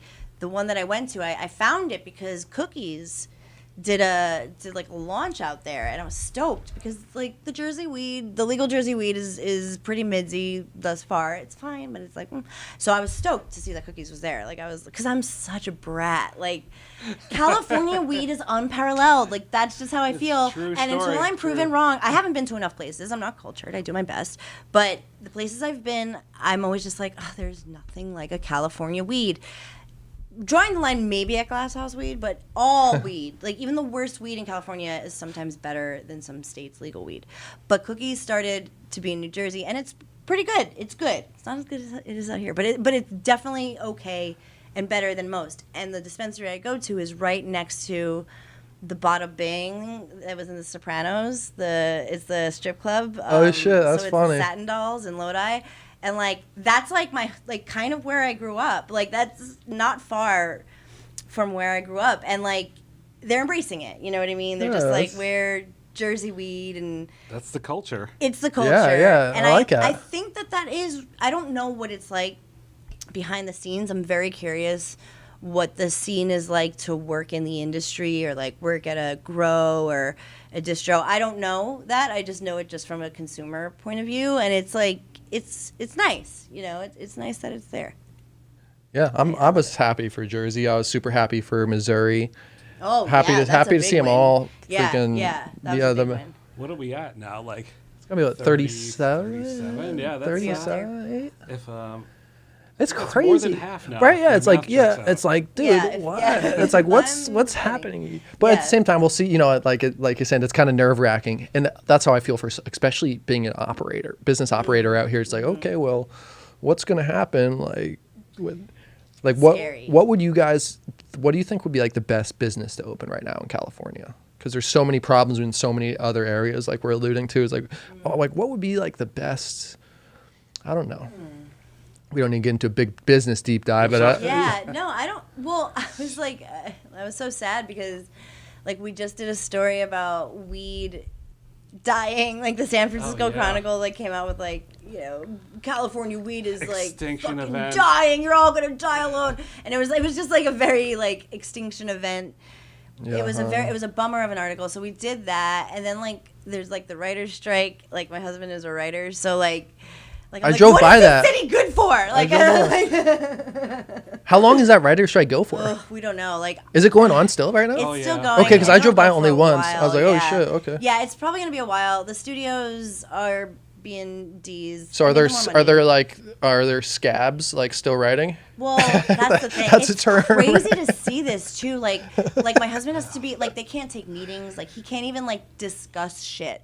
Like his lawyers are like he doesn't know, he's never done a strike. So like the day of, he was like calling people and they were like, we literally can't talk to you about this. He was like, cool. So like literally, like there's nothing going on for them other than pretty much picketing. The only thing like is like SAG might go on strike in solidarity, and also they need to figure out their AI shit too. I'm hoping it doesn't last much longer than through the summer-ish. It's a real bummer, and it's just so crazy to me because I'm like, I mean, LA is great. It's a great place. I love it so much. I love where I am. I love my crew. But, like, if there's no weed, if weed is dying and the fucking industry and, like, the studios are just being like, whatever, we'll just give you more true crime. You love true crime, don't you? And we're like, I Yeah, do, so- but my husband needs a job. Yes, like what? Yeah, so it's because they're not. I'm sure there's a lot of aspects, but it's like pay Streaming, AI yeah. streaming. And that's the thing, like, that's going to 'cause- have to be figured Wow, out. that's what I was thinking the other day. I'm happy you said that because I was thinking there'd be more work because I was thinking Right. we got so much shit streaming, like there's got to be more work than ever. Right. And Is like, what I and thought. That's I the don't- thing. Like, they're doing a lot of crazy stuff where it's just like how big companies try to maximize their people. They make rooms smaller, and you know, there's not as many opportunities, and the rooms are shorter, and streaming isn't even taken into account. You know, there's like, I remember when we first moved here, my husband was working on 12 Monkeys, and Love that movie. the movie is awesome, and there was a show that was on Sci-Fi or something, and this is like, I don't know, 8-9 years ago when like cable TV was still like used. So like people like I kept saying, I was like, I don't know, because he was like, the ratings aren't great. I was like, of course they're not. Nobody watches TV anymore. I was like, nobody like sits down. I was like, listen, for better or for worse, I don't really have an opinion on it, but appointment watching television is not as much. I mean, now like so many years later, like apps and streaming and all that shit, I feel like just now the industry is like, oh shit, yeah, that's right. Okay, let's get our act together and learn how to like restructure how we pay out our writing staff and, you know, everybody else in between. And I feel like it's just like all that shit's catching up, and studios, I don't care. You know, they don't care about like paying writers. Like they have so much money. Like so I feel like there has to be a bigger thing to happen. Like the SAG people, I voted yes to strike. SAG-AFTRA. AFTRA is also broadcasting, so if you're in the union, vote yes. WGA strong. But it's true. The shit needs to happen. It's just a crazy time for it to happen, you know. I don't know what the solution is, but there does have to be one, because streaming is it. You know, like on demand, all that stuff. You could release your shit episodically all you want, but like people are watching it when they get to it.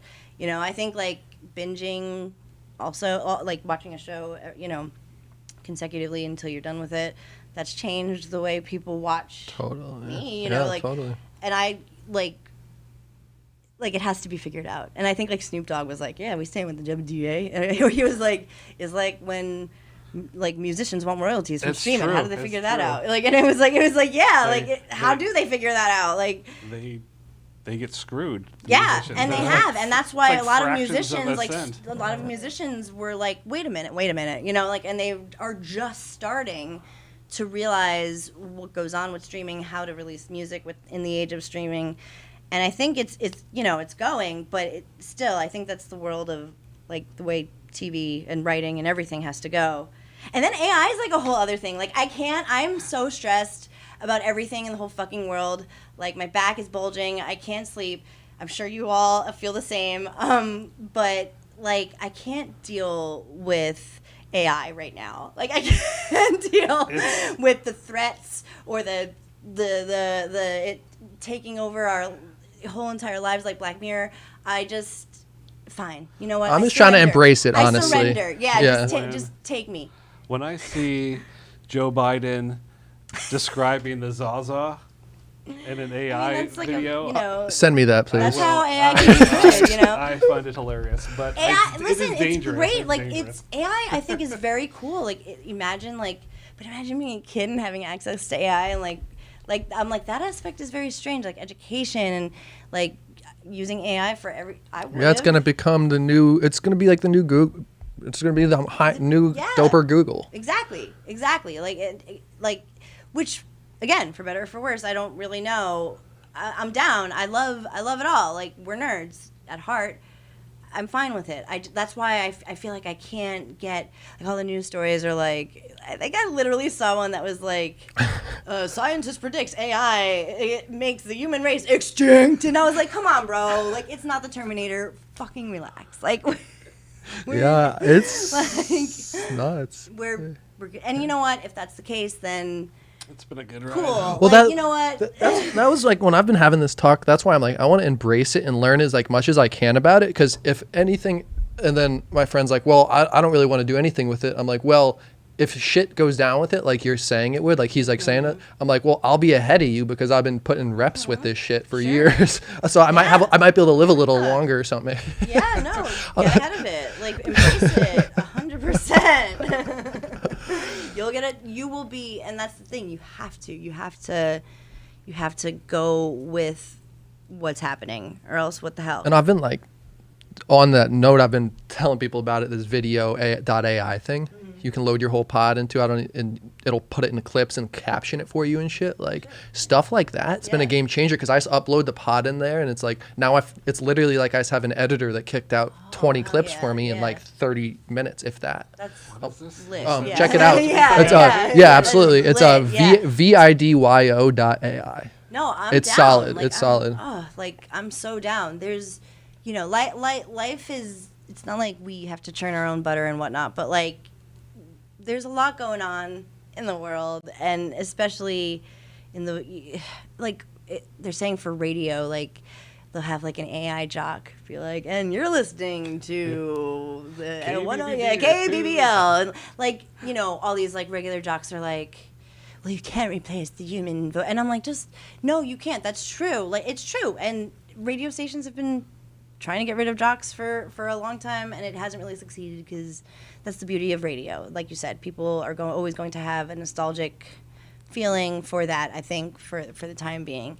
And I feel like with AI, I don't freaking know if it's going to well, they could get it perfect is the thing, right? Eventually it'll be perfect. It's like, even I was thinking that for like actors too. It's like AI actors. It's like, all right, we got him queued up. He's going to be crying. He's going to start crying in the 10th frame here for you. We're going to knock that off of that, like. It's wild. No, that is like creepy. That's a reality. I won't support it. That and drum machines have no soul. What's a drum? Is that like drum machines? Is that like where you record? Like an 808. Like oh, okay, yeah. Well, this is a funny thing. I was almost gonna say this, but this is like my fucking liberal arts degree kicking in, and like I did like a radio class. Or just like a history, I don't know what it was. Every class I took, I tried to relate it back to radio. And there was this thing about like, when do you like interview somebody who you work with and ask them when they think the industry that they are in changed. And almost every one of us said when we went from analog to digital. So the music industry they were like when drum machines came about, when we went digital and things weren't on tape, radio actually was like one of the last to go to digital, and like almost everybody in every single like world said that. So it's like, yes, drum machines have no soul, and yes, like maybe a fucking laptop is different than a turntable. you know, like the sound is like vinyl's different than digital. You know what I mean? It all sounds different, and they don't sound the same. And there's still a place for both. AI is probably going to win. You know what I mean? Because it makes things easier and it makes things prettier. And I think that like we just always kind of go that way. Other things still remain though, like I don't know, like drums didn't light on fire and then nobody ever used a drum again. Like they all still exist. Exactly, and, they all still exist. People love the sound of real drums and they'll never go away. Yeah, I mean, it's well, and that's part of the reason too. I'm trying to like approach it and like get after a little because I'm like I miss like the .com phase. I kind of miss like the whole prime YouTube phase. I've missed like a lot of these like phases of shit, and I'm like maybe the AI I can get in on a little bit here. Yeah. Get on the ground floor. We're here. We're there. Like we're in the ground floor. It is definitely the very beginning. It's so weird. It's a weird thing because I think even people who are like savvy are like, well, it's great for what it's doing. It may not take over the world right now. So let's everybody relax. Or maybe it will. Again, I don't know. I can't tell. But I do think it is cool, and I do think it is like very useful. I mean, it's insanely useful. Isn't that the point? Isn't that what we've been trying to do? Make robots do shit for us? Like, exactly. That's the Jetsons. Like, isn't that what we wanted? Once you load it up to Skynet and it interlinks with Jarvis, then we're all screwed. Wasn't that one of the... It might be a Black Mirror episode, but no, you know, that's what do you call it? Yeah. Terminator. Yeah, that's Blade Runner. A little Blade Runner. Yeah, a little Blade Runner, a little bit of Terminator, a little bit of dystopian. Yeah, I'm feeling it. But whatever. Yeah, I'm not like, I want it to all just go forward like, you know, science and discovery should, and I don't want it to be this big looming like AI is going to take my life away. Well, it's like funny too, like how that has been a thing. It's like I haven't really, not that I kept up with it that much, but it's like I haven't really heard about like an NFT lately. Like I just heard that. You say that. I just was thinking that. I was just thinking that. What was I reading? It was Dr. Dre just released like an oversized cassette of his sessions. Oh yeah. The Chronic sessions, and they were like, you can hold it in your hand, unlike an NFT. And I was like, shit, NFT. Like I literally thought that. I was like, oh my god, what was like? And you know, it's weird how like, you know, you just have a gut feeling where you're like, all of those ones popped up. They were like in like there was like the goth ones, like every which way you could think of. It was everywhere. I had one of the homies was trying to get us to do one. Oh really? Yeah. Yeah, like I still. I pitched it to you once. You're like NFT, bro. Well, I think maybe I put that in my like hell no category of my brain, and I just shut it out. You don't even remember that.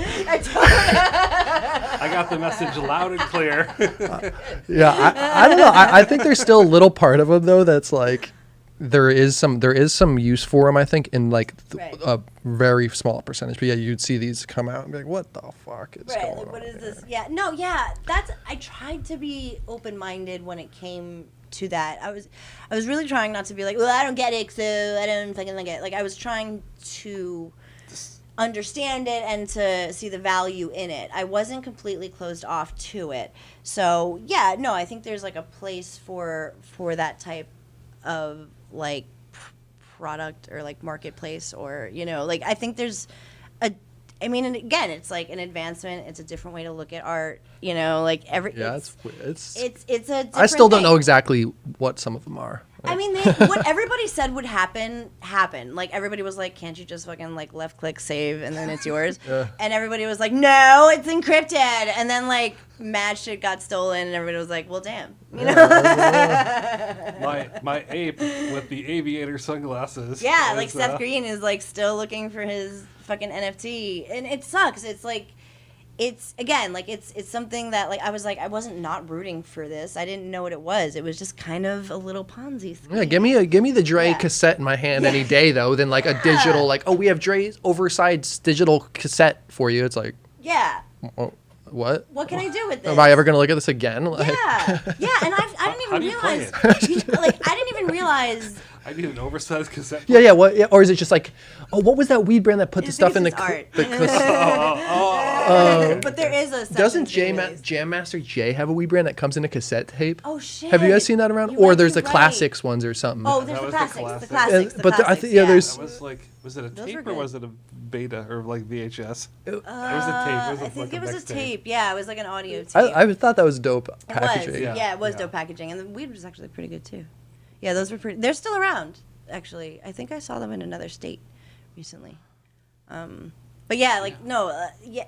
Again, like I am not like talking crap about an NFT or believing in one or any of that. It just felt a little removed.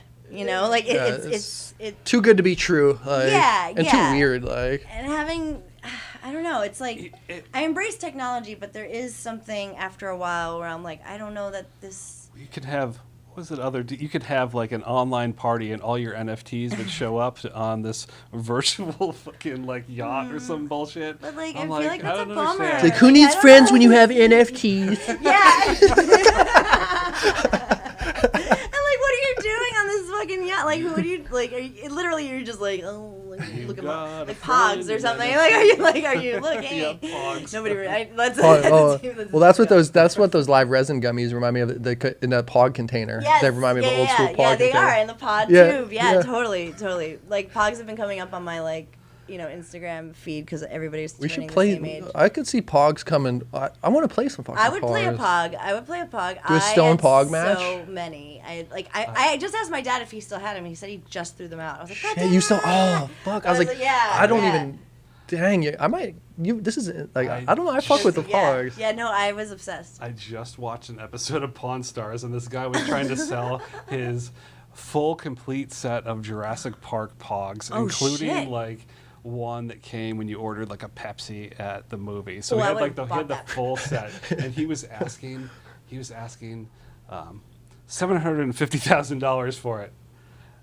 Oh my God! And they came. Did not expect you to say that. They Yeah, it's- came in yeah. and they had Stop it, they asked the experts and they're like, it might go for like $1,000 on auction. It is a complete set and it is Yeah, impressive. that but, makes more sense. But they're like, okay, we'll give you like $400 for it. And the guy was like totally dejected because he was asking like $750,000 for these Pogs.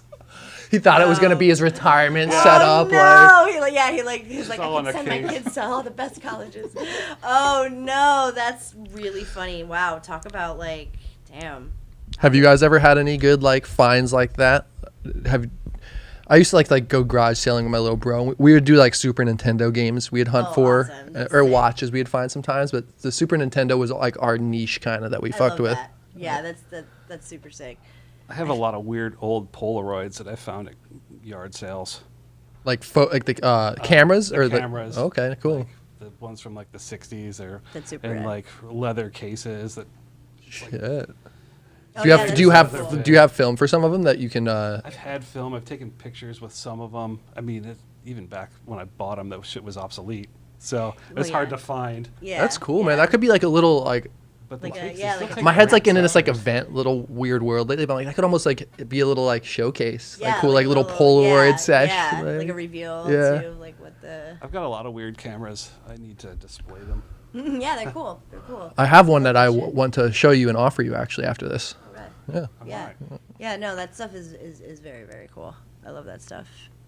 Yeah, that's what I realized. Like, I love collecting stuff too. As I'm getting rid of Yeah. stuff too, I'm like, oh, I get too attached to certain things. I'm like, I don't want to get rid of It's it. hard. That's why I like yeah. giving stuff away though, because I like at least Oh, I'd rather totally. do that I'd than much like prefer sell that. it sometimes. Like, oh, I can get 20, 50, like 50, whatever. I'm like, at least I know it has a home where Has a somebody good actually home. wants yeah, it. I feel so much better when somebody can take something of mine, especially like something that is like that I like and that I care about.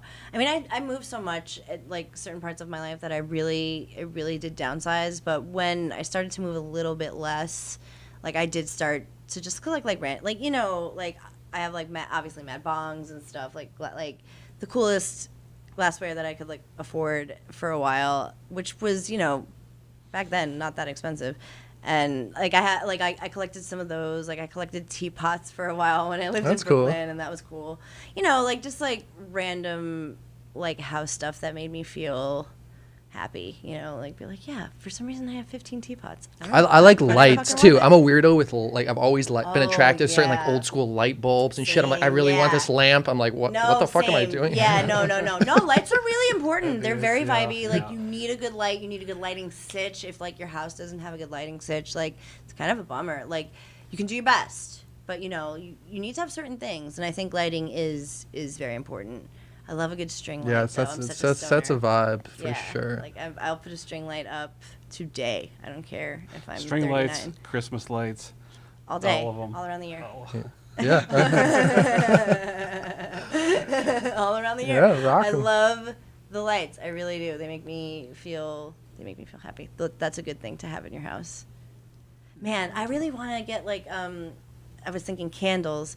Houseplant just came out with a candle. I think that's just like $400 or something insane. Like it's like I don't know what it smells like, but I like candles are also for a while they were my thing for a while. I went and love got candles. A good quality candle. What I've been doing lately though that I just thought it like the scent was a little stronger. Is I had like 2 wax melters with the cubes. Oh, word. And I kind of like doing those too because like Yeah, those are cool. I'm not necessarily like that paranoid, but I'm just like I can leave it on, go out the door. Right. I guess like my that's dad safer. always made me paranoid. He's like, "Wait, is that a candle you're leaving there?" No, same. My dad, yeah, same. Everything was gonna start a fire at all times. Yeah. yeah. He was a huge fire paranoid, and like even when it, like thunder, Lightning, like yeah, he'd be like, don't take unplug a the, shower, or he'd be yeah. like, unplug the computer. Yeah. And I'm like, Don't be on the phone, like, cause we had like plugged-in phones to the ground. Like, don't go in the Like, get out shower. of the shower, get out Yep. of the No, shower. my dad was the same, and it created a fear in me that I unplug all of the things, or I get nervous. But again, like I forget that. you're like I'm all going the to like time. my trash chute, and I had a candle lit. I'm like, Yeah.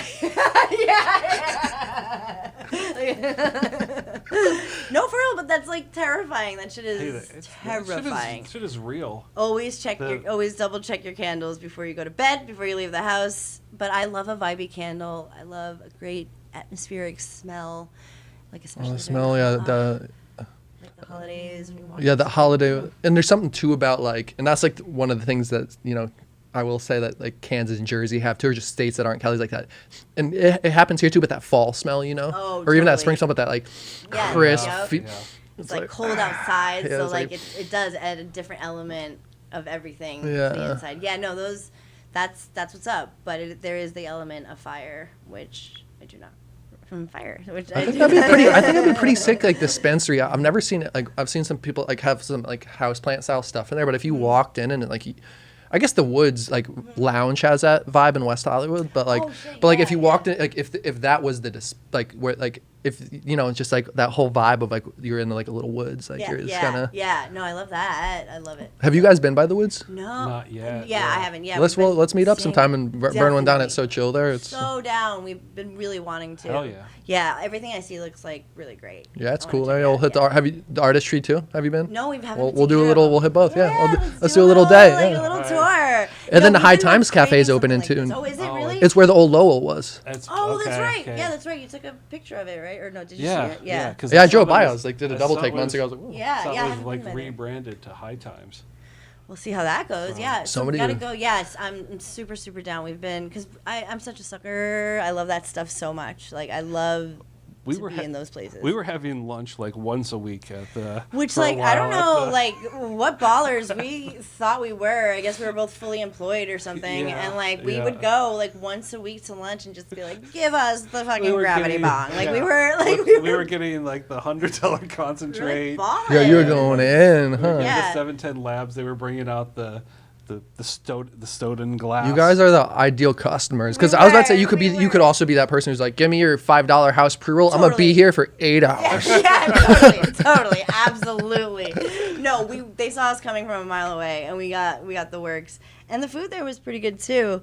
It was like was. it It was was tasty, expensive yeah. though. I mean, it was a little up there, but I feel like it was. They were doing like, I mean, it's West Hollywood. They were doing Yeah. like farm to table food, like stoner snacks, but like It was good. and good stuff. That's where I never made it to there. It was good. I tried to go before it opened, then I never ended up making it. Yeah, I mean, it was good for a while, and then they had like some weird stories come out about them, and then we were a little bit bummed, but we were like, you know what, we'll persevere through that, and then I don't think any of that was just They- like they- a disgruntled employee. yeah, it seemed like just it was. Well, they did a angry, good like- job like hyping it too. Like Yeah. that place was hyped. Oh I yes. mean, From what I've heard, it's it was like insanely There was busy a every lot- day. yeah. It was. it For was- the it was first, packed. it was packed. We had a hard time getting reservations. Mhm. And then Yeah. we were there all the time. And then we would And go your during the regulars? day. Like, yeah, whenever we'd have a day off, we would just go during the day, which it was great during the day. Like, it was just chill and, like, you get coffee, and I really loved it. And I would smoke, like, because I can, I feel like I'm going to smoke the whole entire time. So, like, the whole entire time I was there, the whole entire time I ate, like, I would be smoking. Like, I would be like, let's consume weed, because this is a privilege that is not... has not been available, but We would get the El Blunto because they had the El Bluntos. Okay, and nice. then we get like some concentrate, and that would be our lunch. Did they have any infused drinks on the menu at that time? Maybe can or something They like. had Yeah, the, it was what's the like one the you don't like Keef- it? the Keef yeah, colas. yeah, Keef yeah, cola? Yeah, because you could do like a root beer float.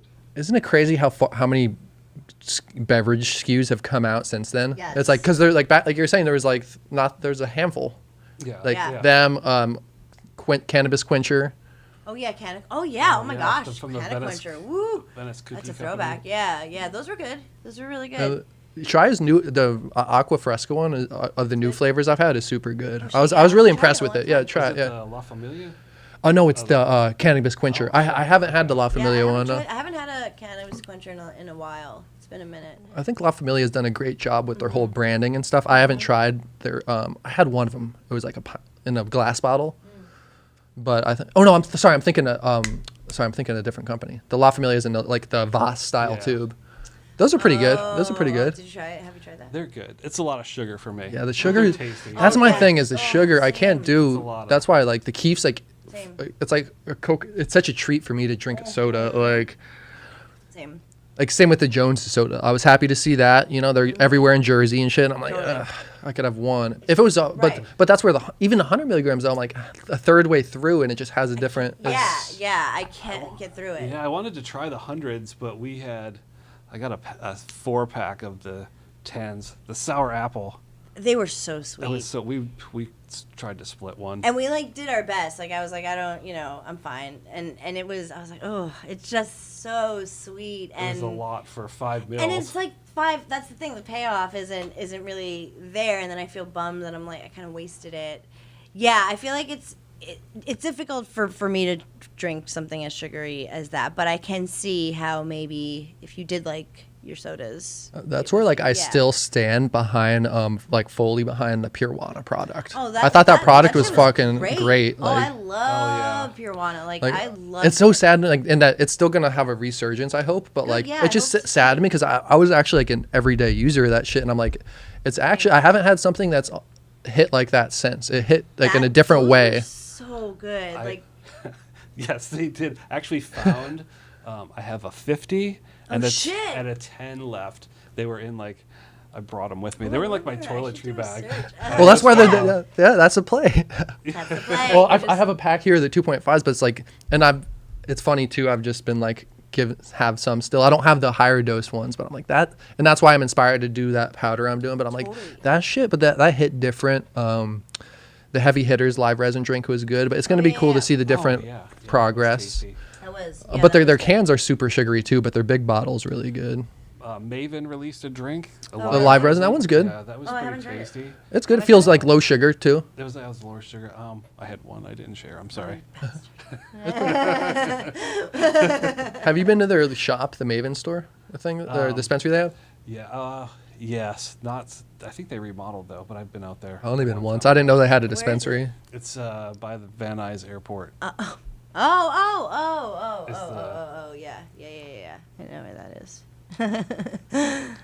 Cool. Yeah, no. I Yeah, haven't their had a drink was cool. dispensary either, Yeah. So many of the other, that was the interesting thing working for, just beverage brands too. It's like that there's so many other brands have brought beverage into their product offerings, which I think is a good idea. Totally. But it's like, well, yeah, some of the players who just have one thing is hard to. It's hard, and if like it's sugary soda, like I feel like it's not as drinkable or as consumable, I guess, if you like want to drink it fast. Like that's why Pure was great, because it just dissolved, and I literally put it in my water. That was my favorite, Yeah. honestly. It was Yeah, just I like loved it. fresh tasting. I'm like, okay, nice. Yeah, try. yeah. So like that shit, I feel like is totally like there's a place for that. I would. We brought one to Universal and put it in our butterbeer. We did. Yeah, that's what's up. See, I used to doing all types of stuff, and that's where I wish we had. I think it was still ahead of its time and still is in some ways. But I think if there was the 100 milligram little jar, little thing. Oh yeah, Like yeah, 100 milligram pop, but like. Scoop it out. Yeah, totally. I like a. Come with a measuring scoop. Like a protein. God. Yeah, bulk. Yeah. That was like that'd be fucking. 10 million milligrams. I would buy that shit immediately. For real. Yeah, that's why too. I'm a big proponent of the tinctures, like elixir stuff. RSO is as a whole too is like. We are. Yeah. we have some in the Yeah, bag. literally. I've It just makes got so them much today. sense. So I suggest it to everyone, and I have since before. How do you like to take it most of the time? I like, because I don't mind. I mean, when I first took it and I really didn't know much about it, I just put it on a piece of candy, and dosed it out just by the syringe. But now I put it right on my tongue. Like, it doesn't bother me. If the ones that we're getting, like, they're not. Like, the back in the day ones, I don't think you really could do that. Like, you had to put it on something to. Yeah, those were Or a a little capsule. bit more raw. Like, I always would recommend that you put it. I do a in dosed capsule a out lot. capsule. Yeah, that was my other. I did a capsule back in the day when it was like it was a different formula for RSO, and it was unmanageable to just put it on your tongue. You kind of had to do something with it or dose it out in a capsule. The proof RSO that we have actually tastes like yeah. more cannabis. Like, I Yeah. mean, it is cannabis. Yeah, the but proof's it pretty tastes good. More like good.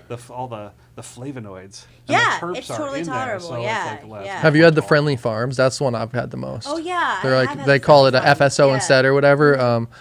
But yeah, those hit They good. do. And I do like putting it in my mouth too, but I stopped doing it as much because I looked in the mirror one time. I had like a huge know, glob. yeah. I'm like trying to get it off. And It then gets on your sometimes look it teeth. on your yeah, hands, it's yeah. It looks like a like Alfred E. Newman. Yeah, I would always recommend the veggie capsules or whatever, and that I also traveled a lot with those too, and I would just have them. Well, that's what I've wondered. I guess Proof does do it. I was gonna say I'm surprised more of these are Yeah. because they have their capsules, and I imagine they just basically throw their RSO in their capsules. I don't Yeah. really know their brand that well, but I just have a hard time. I mean, that it comes in a syringe. I mean, that's the best way to do it. But traveling with a syringe just makes me a little. That's why capsules uncomfortable. are But the ideal. yeah, my girl when she saw Yeah. that, I just had a half one squeezed out on my dresser. She's like, "What the fuck are you doing?" It looks weird. questionable. Yeah, it I'm looks like, weird. Yeah.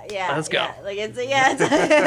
It's actually the cleanest form of medicine. That's the crazy thing, right? Yeah, RSO does crazy, amazing things for all sorts of things, So getting it around. That's why pill capsule Those thingies were capsules. just. And that's pretty why even good choice. talking about it too. It's because so many I would see people come in give me the most potent gummy. It's like, dude, they're all 100 milligrams. Sure, some are rosin or resin, but you could literally buy this RSO and make 10 bags of gummies. Totally.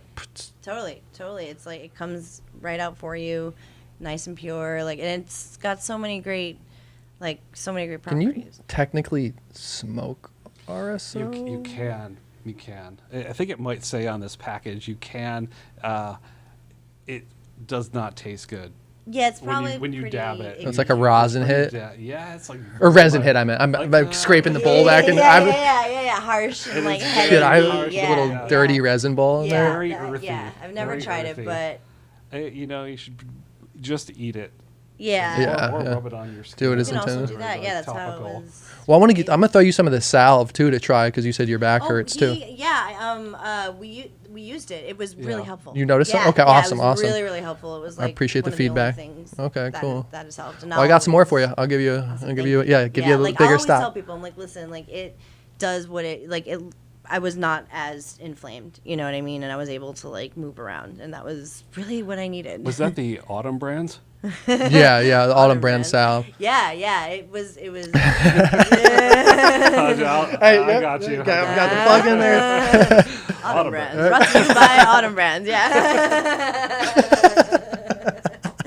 And it was great. It was a good CBD salve is like. You know what that actually reminds me of that I meant to do too during this episode is I'm gonna start doing a new thing for some podcasts at least is a giveaway. So I want to give this away, love it. and to like try to get a little more YouTube engagement to anybody that comments on the YouTube will be in the drawing. So your guys' names are automatically entered. Awesome. Sweet, I But love that. yeah, just cool little thing I got love when I was it. kind of tripping, and I'm moving, so I'm like, let's make a home for a true bud out there. Yeah, I fucking love that Awesome. personal collection. Yeah, so of yeah, trying to everything. so I'm gonna have some other things too, and just trying to like Hell yeah. do. I always like doing giveaways. Yeah. The shipping part's never fun, but it's like That's always I'm like this yeah. is fun. This is okay. Shit, I gotta go ship I this. know. And then, yeah. That's Yeah, that's always the worst part of it all. But It's worth it. And then once you do it, though, you're like, like leaving the post office, like, oh, all right, I did that. I had to send something to Brazil, and I was like, oh my god, the shipping. Yeah. I gotta fill out a form now. That Oh, shit it's adds super up heavy. too. No, Like it I was does. remember my girl was trying to send something to her grandma in Ukraine, and they're like, it was like a box Shit's like this expensive. big. They're like $150. She's Yeah. like, what? Yeah, it's like, expensive. It's ridiculous. I was like, here's your socks, bro. It's 50 And then- bucks yeah. to ship. Oh, you know what's crazy is I forget that sometimes. I'm so like that like there's because I'll look at analytics sometimes. I'm sure you guys do. Oh, there are other listeners out there in the world. right. Like I'm right, like yeah. I'm so like Oh, yeah. focused. I'm so California, even within that LA bubble focus. That I'm like, Sure, oh sure. shit, there's and I'm. It's just crazy to think. And that's why I want to It start is. looking at stories in these other regions like Thailand and other places and shit. Yeah. Well, we noticed like whenever we put like a country name in our title of our show, like we'll get like a spike Or in that or country. state, or Or a state, or Oh yeah, that's like, true. The Spain one I did with my sister. Yeah, that It's pretty crazy. Like we'll see. I mean, we consistently get listeners from Australia. Australia. Yeah, they like Yeah. Australia. We get like a Yeah, spike every so often. Australians love Adobe. Yeah, Radio. Italians love Adobe. That should be Radio, yeah. that's a fucking commercial right there. He's Yeah. like, Aussies fucking love it. Yeah, they do. Well, maybe this is something too, where like down the road, AI will help us out, where we just upload our to our RSS and it instantly translates it into these other languages. Sick, yeah, that would be so sick. That'd be fucking nuts. Yeah. All of a sudden, it's Yeah. worldwide, like translated. Yeah. Like, oh damn. Yeah, that would be I amazing. mean, our transcripts are hilarious. Yeah. When we Yeah, one of the websites we use for the video, actually, the one that you get the video for. Oh yeah, right? the Zencaster that does transcripts for us and like reading them back. It's Like we just like laugh and talk over each other for an hour mostly. Like so, it's it's like oh god. Well, it's funny too when you read them because like when I went through mine, I'm like, oh, I do that. Like I do take pauses and I do sometimes get like a little quieter. I was talking like, and it's like you can see it didn't pick it up quite. I'm like, it made me like realize I'm like, oh, whatever. But it was Yeah. interesting to see. I've never seen my pattern like written out like that kind of. Yeah, it's really funny. I'm gonna submit that to the potties. You know what? I've never really heard anything bad about Australia. Like I haven't heard that much about it, but when I talk to people, I'm like, oh, I've heard good things. Like, yeah, it's fucking awesome. Yeah, everybody that I know who has been and who is from Australia, the weed sitch not so great. Oh, yeah, I've heard that, Weed yeah. sitch not so great in Australia, but everything else I've heard really great things about, and everybody who I've met from Australia has been like crazy but cool. You like super like just like high energy, like Yeah, bouncing off the walls. I feel like Aussies like even like there's chill Aussies obviously, but like every Aussie I've ever met, they've been amazing. Like just like. But I'm like, wow, like imagine like a whole continent of these guys. I mean, and they're also like amazing. Like they're like an amazing, like talented bunch. Like the pop punk scene in Australia Oh, is for sure. litty. Like the scene there is really, really great. If they can just get weed down, that would be amazing. What is it? I Just got weed while I was there, but it was like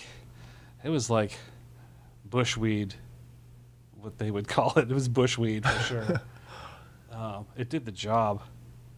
No, but- yeah, they're but just it the wasn't, cool. like, They're the chronic. coolest. They're the coolest bunch. But Well, that's feel what's like like they kind of would- crazy too. Like when talking about bringing other growers in and stuff. Like almost like if you bought in like a top grower from California anywhere, and bought them out and you gave them a facility out there, they could kind of replicate it, right? Like I think the good ones can. Like Yeah, I we've think seen so, some too. people like Kushco Yeah. They were yeah. killing it in California, and then they went to Vegas. Yeah. Nevada, Vegas, and dude. I'm Vegas. pretty sure they replicated what they were doing. think Like so, somebody, yeah, like looks like it's Good, yeah. everything, the structure, everything Yeah, looks the same. somebody has the touch. And That's pretty insane. so, Like we're yeah. you know, it's in theory, it can be done. Yeah, Like yeah. they're moving. But I don't know like what the politics of like weed in Australia is. Like I don't know why Why they haven't? it's Yes, you yeah, it's probably like, yeah. untouched. Like there's stuff that I'm just culturally It's unaware kind of. it's decriminalized in their capital state, Hmm. and you can grow plants like as high as your fence, but it's kind of, I mean, they're like really like truly sort of free. Mm-hmm. Like it's kind of like don't, you know, you don't bother me, I'm not going to bother you. Right, If right.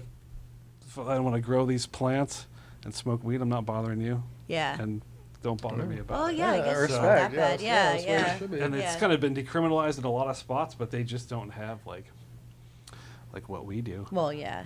But should go bring those good clones over in my Yeah, suitcase. that would be. Yeah, just like set up shop. Yeah. I hear it's beautiful too in Australia. I need to travel more. That's of course that's been a goal, but I like really need to really make it a goal, and like put a date on this shit because I'm Yeah. gonna travel more. I'm gonna do it next year. I really need to like experience the world some more. Yeah, it's a big like goal to tackle, but everybody who does it is always like super stoked, like seeing the world and stuff. You've been to Australia. Yeah, You like it there. several times. Yeah. I love it. Yeah. Big fan. Yeah, you're Big fan. I love all of our Australian people. All Yeah. of our listeners. I do too. Yeah, I love. Oh, Yeah, yeah. thank you for listening to us, and like I feel like traveling is definitely. I definitely would like to do it more. I feel like after COVID, just like travel for me, the like travel desire like went down, and I'm just kind of like finding it again. I'm like, okay, I would like to see the world again.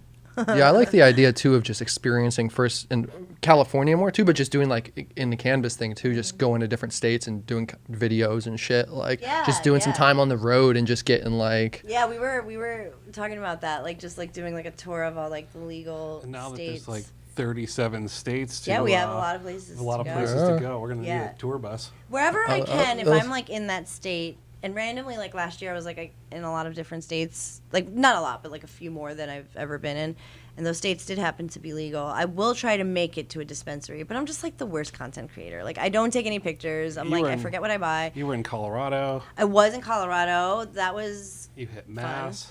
I did. Well, you- yeah, like the whole Massachusetts, the whole Eastern the Seaboard. seaboard. Oh, yeah, New Jersey for sure, New York where I could, and definitely when I go back, I'll be going to the New York ones. And where else did I go? Oh, Arizona.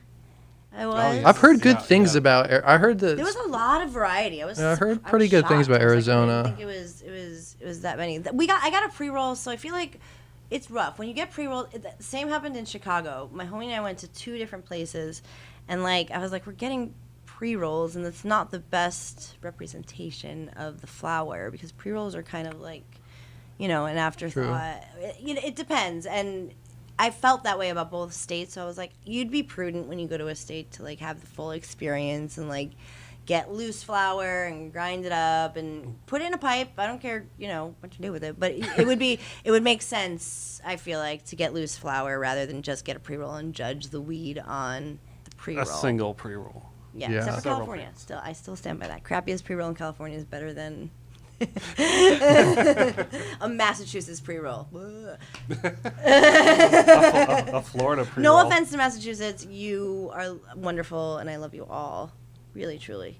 But I've had Florida's got like a more like I feel like they have like the most corporatized vibe to them. totally. Yeah, they had like The True Leaf shit or truly. There's like 3-4 companies that got Yeah. all of the licenses.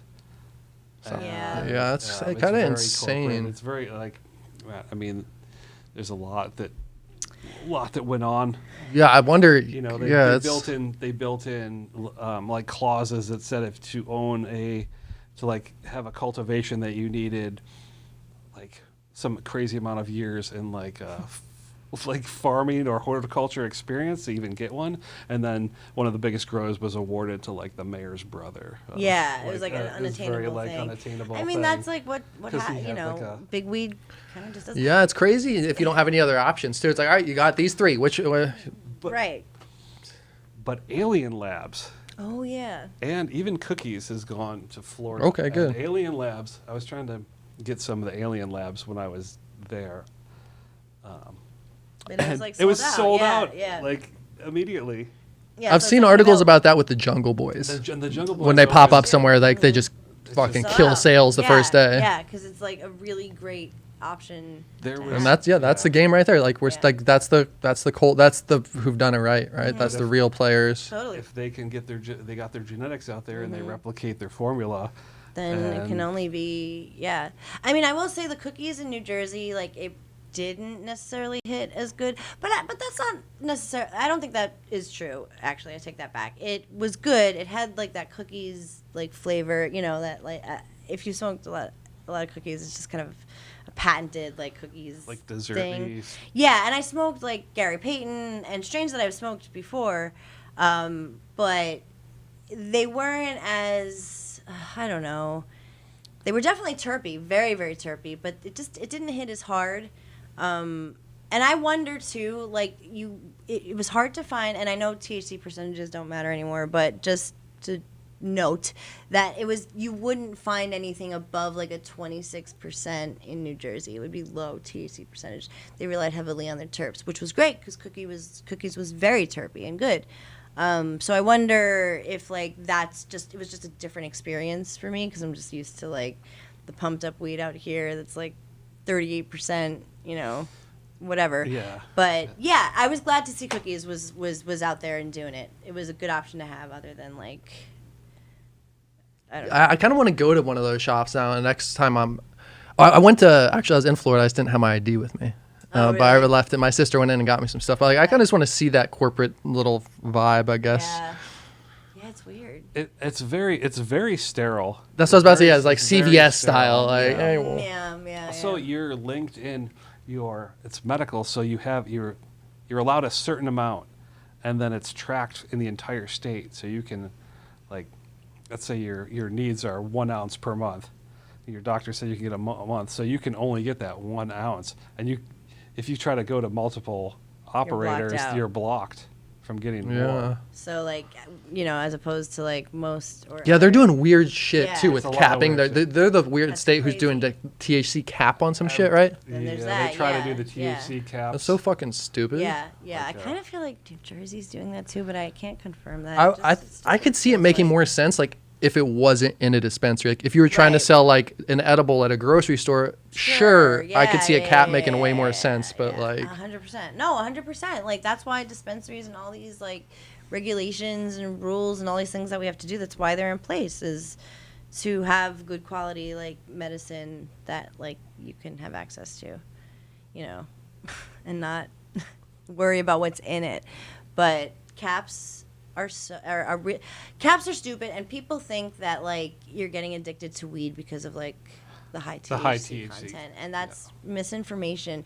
I'm not gonna See, say I- it doesn't I- make your yeah. tolerance shoot through the roof, and that like maybe you can do a tolerance break, and you addicted is a word you can use when it comes to weed, but like I think there's like a little bit of a misinformation happening right now, and if you keep demonizing THC percentage or whatever, like we're not gonna actually get to the bottom of what is making people feel badly and feel like they're addicted. And I mean, I hadn't heard that like with the THC correlation Yeah, exactly. yeah, and my yeah. rebuttal instantly would be like, I have several friends who like smoke vaporizers that are 90 or 70, Right. 80%. It's like they smoke that thing like a couple times a week. yeah, totally, 100%. We should make a little comedy video with it. But yeah, it's interesting too because I feel what you're saying though because I feel like there's definitely validity to the fact that like I don't know there is some addictive aspects to it. Like I don't know if the whole I don't know how I feel It's just- exactly.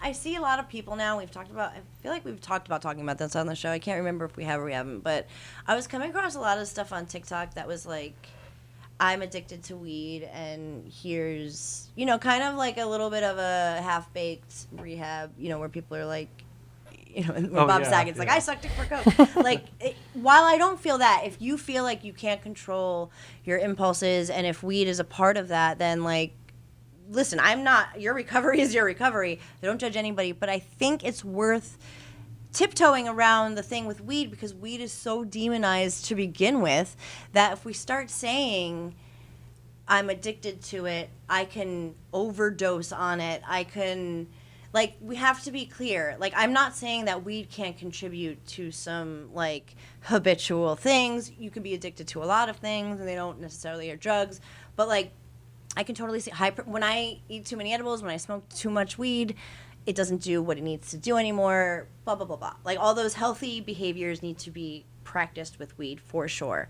But I think the language, we have to be careful. We have to be careful being like, I'm addicted to weed.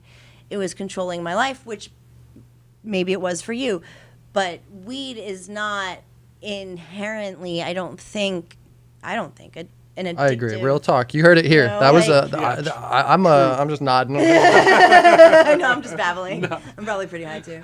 Non-addictive marijuana. Yeah, well, and it's crazy. Yeah, I think it just comes down to the personality of the person. Totally. It's yes. So I don't want to take away at all from anybody who feels that, but I do think, like, if we're saying, like, because we've just been reporting so many stories of, like, you know, hospitals, I've seen people being like, the high THC content. And I'm got like, me, just go easy. got me. Like, like ER, like I'm coming, Maxine. Well, this is like comedic gold in here.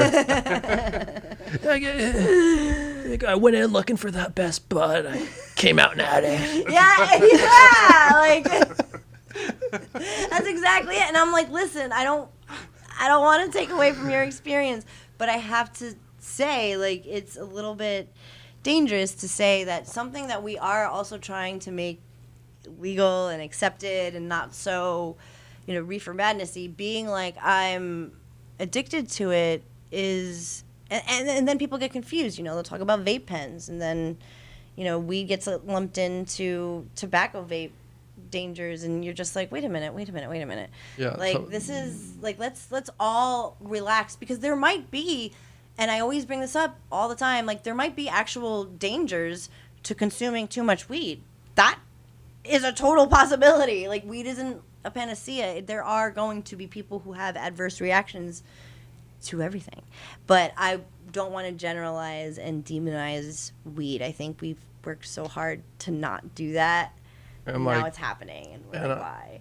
And, like, too, some of these people who are, even if these articles are legit, like, the people, this could be, like, states where they're buying shit where they don't know where the fuck they're getting it from, and maybe there is actually some other shit in there where it's like, oh, maybe they're addicted to the fucking root killer, whatever, fucking rat poison or some shit. Like, we always say that. It was always like, when the vape crisis, it was like the trap carts, and there was like the vitamin E acetate and all like the propylene it was that glycol and all shit that, when you go on Instagram stuff. and you get like a weird account that follows you, and then like you go on their account and there's pictures of like Mario Karts. It's like, you know, 600 milligram. Those were the ones that were killing people, or, you know, making people have like popcorn lung and whatnot. And it was like, yes, were those, like, yes, did I tell my homies, like, don't buy, you know, if you're going to get a cart for a little while, know where you're getting it from, for sure. But that wasn't a symptom of weed and regulation of weed and all that. That wasn't because of that. And it gets lumped in, you know, like, it just gets like hairy. People just read the headline, and then they don't even, like, that's it. Like, they move on to, like, the weed's been demonized in the headline, and then... Yeah, I'm guilty of that, too, I'll say. I didn't want to... But it's like... And, you know, the crazy thing is, seeing these articles, I bring this up all the time, but, like, why don't we see more about alcohol? Like, it's just so set in a culture where it's like, yo, let's be real. If we're really bringing up addictive shit, it's like, this doesn't even fucking graze. Let's focus on that. Like, this is a huge problem in our society. People are physically addicted. Like, literally, the saddest thing to watch is somebody dying from alcoholism. Like, you're going to sit here and tell me, And I see a fucking news story about it every week in Los Angeles, where we sit. Like, I'll see, like, a news article will be like, the addictive properties of weed. And I'm thinking the same thing, like, wow, I just heard a story of, you know, somebody's father who was addicted to alcohol and, you know, passed away from cirrhosis or whatever. Like, that shit kills you. It's poison. You know what I mean? And like, what we know about weed is, like, the properties we do know have so far have helped us. I think, again, like I said, there's like CHS, like cannabis hyperemesis syndrome. You know, there's like a side effect. Which I CHS. Well, yeah, I've heard it. I did a little video a little while back, and the article I read the numbers seemed insane. Like, I think it's a real thing for sure. I'm not debating that, but the article was like 1 in like 10 people. I'm like, yo, I know hundreds of people that smoke weed, and there's only one person I met who has that. So like the numbers, I think the numbers are way. Small There's not enough known. for sure. There's not. I think doctors now are like, oh, it's cannabis hyperemesis, because I think like what, you know, it was legit, and I think that's all like doctors can latch on to because they don't know enough about weed. And then again, it could have been the same thing we're saying though. It could be the same thing again, something else that's given that stomach reaction. Exactly, we don't know. Some chemical that's fucking it up. And that's why it like needs. I mean, again, like that's what, you know, needs to be legal so it can be like broadly studied. But there are actually, like, we did a story on this. Like, they are studying it broadly now. Like, the government is dedicating like some monies to it. California put like all of the major California university research centers have been given grant money to study cannabis in one way or another. Which is pretty. From like science, that makes me. I think about science. that like when I need to like cheer up about stuff. I'm like, oh, Yeah, that's like- happening. Like, Well, and that's what I think too with everything like going on right now too. It's like maybe all this is like what needed to happen for things to change here. Is Right. like all this it needed to go to shit, kind of. I mean, it didn't need to, but the way things were set up, that's the way it was set up, kind of. Yeah. Kind of set up to lose. Yeah. Totally. Yeah. No. From the beginning. 100%. Yeah. But we're winning. We're winning in a lot of other ways. Yeah. No, it is. There's like a lot of like hope and like we'll get there. I'm sure that we will. That's why I get so like touchy about like how we approach it, where I'm just like there's so much that we don't really know, or that like we don't, or that people know and they're not sharing or whatever because of like the whole history of weed shit here. But we're just like slowly inching past that, you know. So we'll get there, and maybe it'll like happen all of a sudden. But it's like every day that we come across, I'm like we had one show that I was like, damn, like can we have a good like weed story? Like for once, it was all doom and gloom. We're the good, the bad, and the ugly of it, and it was all ugly. It was all and ugly. bad. I was like, All can we bad get and a ugly W? day. Like, and I, you know, obviously it was just, you know, maybe a bad week and it'll be okay. But it like. The resurgence of the reefer madness has been really bumming me out. Yeah, it's kind of absurd, and I really do like what you were saying, and just like we got to be really careful, like how we talk about it and approach it, because it is, it's at such a interesting time right now where it could be. Yeah, a lot of that's probably just is just a lot of people politicking, right? To putting these articles out, fucking. Right, trying to get something out there, like trying to like push something, and I think like it's easy narrative to push, like.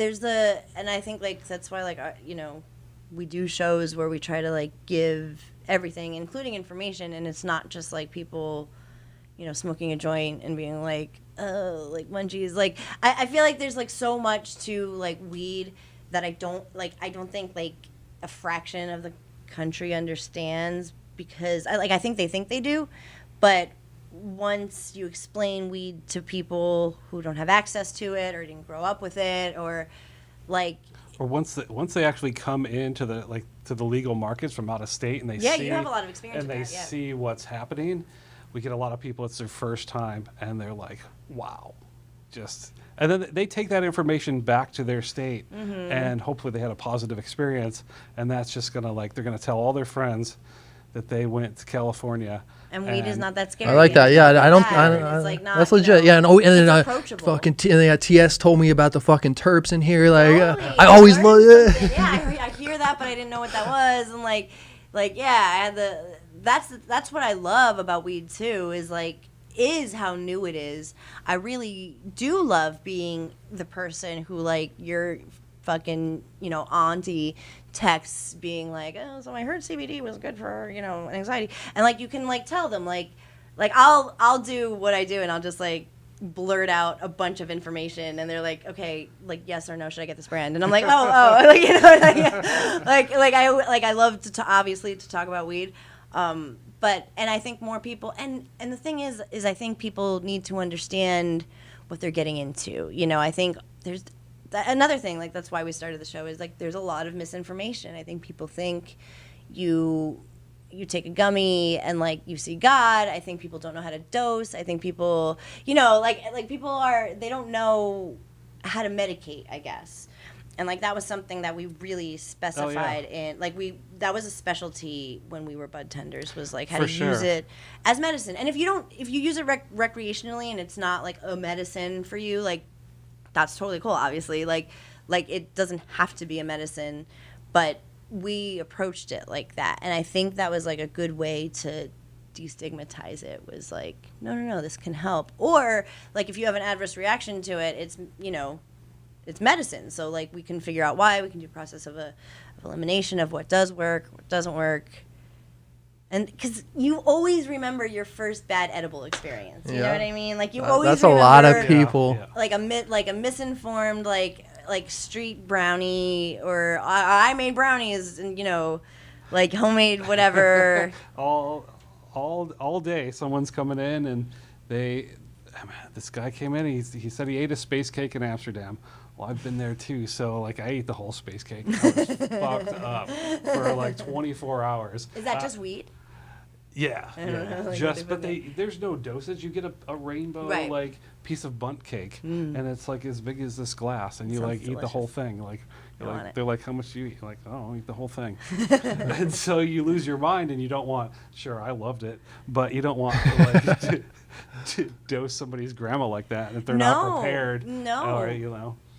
And they'll never go back. Yeah, people are scared for life. I remember a friend asked me if what they should do, and like they lived, I can't remember, it was like East Coast somewhere, Massachusetts. It was a newly legal state, and like I didn't really know the options, but I knew they didn't have like RSO or like a lot of like CBD options in terms of like an edible.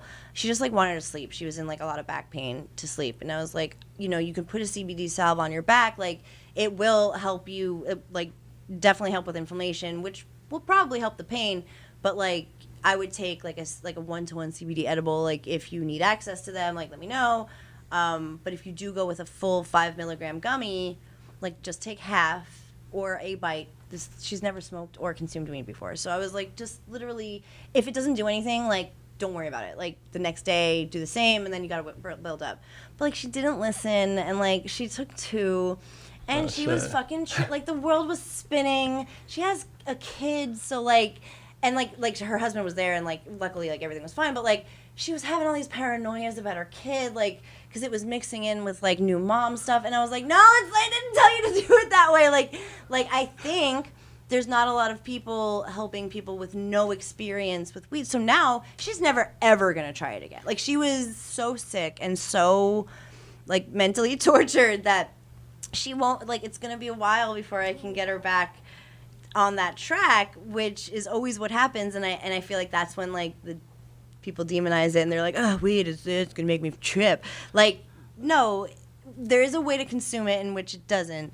Maybe not for you. Maybe you are one of the people who don't respond well to it, but there is a way to consume it where it could totally take away or alleviate your pain, help you sleep. Like I know this for a fact. 'Cause I see it and I use it. Like that's every day. Every day. The shit that we would see or that we see in the dispensary is just like I'm seeing. Well, and that's where too, like and that was kind of my pitch with selling a lower dose beverage stuff is like, hey, like it kicks in quick. This thing is 2.5 milligrams, but you could drink this much, which is like nothing, and wait for it. Right. So that's where I'm a big fan of the beverage too, of being kind of that entry point, or even for the edible scare people. It's mind blowing how many people have had that experience. Oh my gosh, and it's easy. I mean and like you said, I like it most of the time when I'm like, oh shit, this is kind of intense. Yeah, sometimes I'm like, oh god, I have a headache. Yeah. Totally. Here we go. I still do it. Even the professionals do it. But you know, like there's, and it's not, and also there's like an element to like embarrassment too, where I'm just like, don't be embarrassed.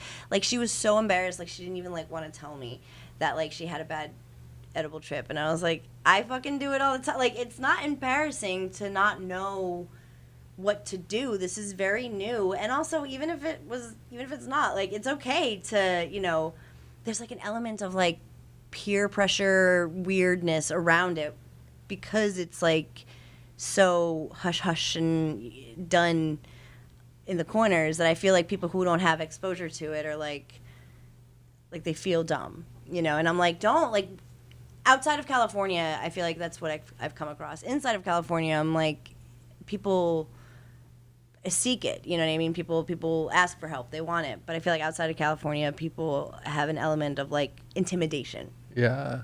And I don't love it. Well, I mean, when you are, fear arrest for like having Exactly. Yeah, true that. Yeah. There's this an literal ace, stigma.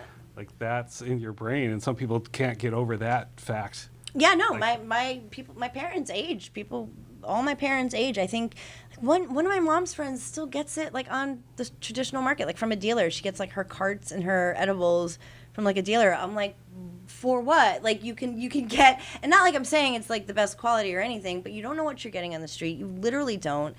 And there's like, if that's the only way you have access, then like more power to you. We've all been there, but now that we have like safe access, it would benefit you to go there fucking loud and proud, show your ID. Mm-hmm. No, sir, your ID is not being saved in some database being shown to the FBI. That shit's fun. Like, it's it's safe where it has to be.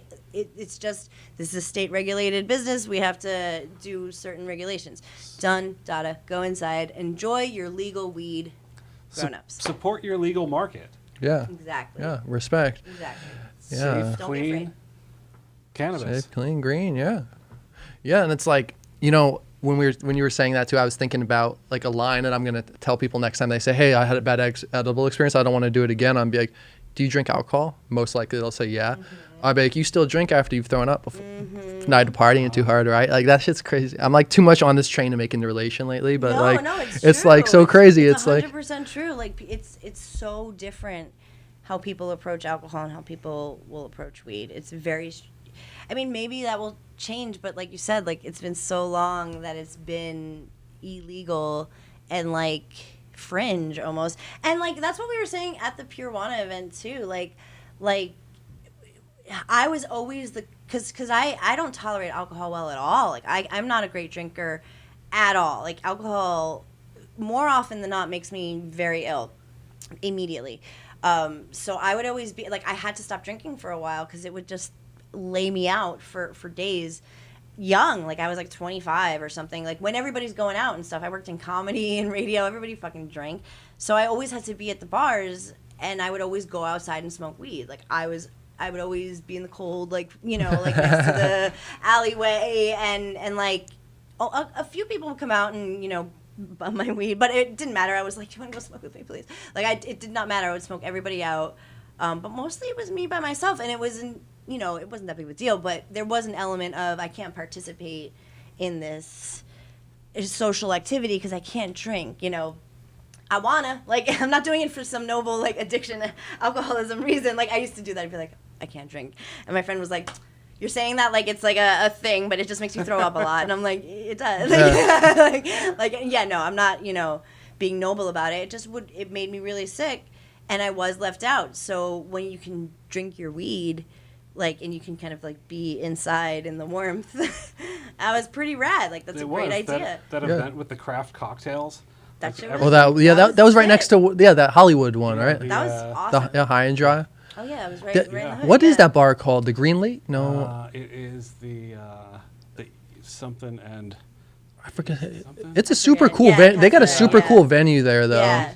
It used to be called Goldfingers back in the day. Oh, yeah.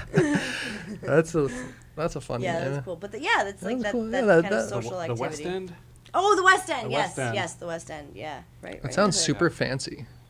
It's that night it was. That night it was. It was Not bougie. usually, I guess but it was. that But night, yeah. those events, dude, freaking balled out. Those that event was good probably events. 25,000 or something. Like, They were good events. They do. It They know how showed. to throw a It party. showed. It was a good party for sure. They were really fun events to be at. That does create like a good buzz around the product. And like I really believed in it too. I was like, yeah, damn.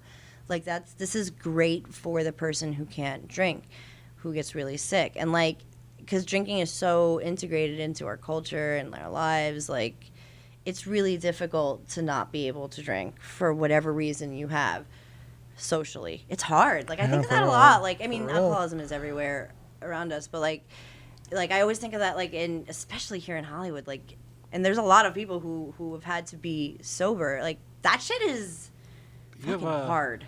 If you could go in and order a nice crafty cocktail with 10, with a 10 milligrams, with a customized milligram. Yeah, customized. Yeah, that's pretty. And whatever 20. I think like that's a And really great idea. and what I love too with the drinkables too is like you can still drink alcohol, but it's a nice way to tone down the night too. I'd always tell people, like, this is your nightcap. You don't have to have another cocktail. Yeah. You have this 10, 20, make it a double, triple. Down, You're chilling out, eat a little grub or something. It's Totally. like that became my routine if I was drinking. I'll be like, Yeah, you're hydrating and you're like easing out of that alcohol. yeah, and then you're hitting this nice. Yeah, it's like you're getting the munchies. No, it was great. It was really a great angle to it that I hadn't thought of, and like just like from my own experience. And it's true, people approach alcohol, they, no matter how many drunk nights they have, no matter how many times they say I'm never going to drink again, that's where I've really been analyzing like my relationship with it. So I'm taking a little dry hiatus again, but I'm like, I was thinking since I was like 16, I've basically been like, the longest I'd taken off drinking was probably 2 months, like, and consecutively. But I'm like, I don't know, it's kind of crazy to think about. And I do love it. I do love a good fucking beer, a good cocktail. It's a nice, like, it's a nice treat. It's a nice, like an old fashioned right now would sound so good. Like, I just fucking sip the shit out of that. There was like a relief to it, like a nice relief to it. I remember, like, when I figured out how and what I can drink, my life was better. But like I would just, like, I wasn't able to drink a lot of wines. Like, I think I'm allergic to vodka. Because, like, I should, every time I have just a tiny little sip, like, I should go to the ER. Like, that's how sick I get. Yeah, the last time I was like, I'm invincible. Like, he and I went out. I don't even know where we went. And I had there was like a shot they like passed out to the restaurant. And I was like, woo! Like, I knew it was vodka. Is that when we went shit, that's when we went to Carnival. Chef Bonotto. Yeah, Carnival. Yeah, Carnival. Yeah. And there was another drink that I had that I was like, yeah. And it was literally like 2 shots. We went, like, I think we went to your house, we smoked, and I got back to the house, and I was death. Like, I was really, really sick, to the point where, like, my husband was like, I think we should go to the ER, like, just to get you fluids. Like, you're really... And that's happened when I drink vodka before, too. So what is your drink? What is your, the one that works the best for you? I found that, what I was doing, like, back when I couldn't drink when I was doing comedy, like... all of a sudden, I was like, you know what? I think I'm just going to, like, try a pickleback. And, like, that was the thing, like, that was in, like, it was the New York, like, Brooklyn drink. And I did one, and I love pickles, and I love, like, pickle juice. And then I did 1 million shots and felt, like, amazing. And obviously, because it's the electrolytes from the pickle juice, just, like, giving me life. And it became whiskey was my drink of choice, I think. And that's... my safest one. I get the least amount of ill feelings when I drink whiskey, so I'll just usually do like a whiskey neat. But I did just find out that I like gin. I never drank gin. It was always like too much for me. But I had a gin martini, and I was like, oh, I love it, but gin's hard on me. But I like, it's one of my favorite in a martini, but it's hard. Like, it's a punch. It's a strong one. Vodka's the best on my system, I think, but I love bourbon the most. Yes, like, what's your fave? I like whiskey, bourbon, or some tequila. Tequila. I overdid tequila when I first came out here. I was like, because this is like tequila capital for me. I'm like, I was like, I hate it, and then I started drinking margaritas, and I'm like, this shit's fucking awesome. Same, yeah. I overdone. I don't even ever do it anymore. Tequila. Margaritas are. They're good though. I'll do margaritas still though. Yeah, nice fucking cold marg. Fresh. I'll do a tequila.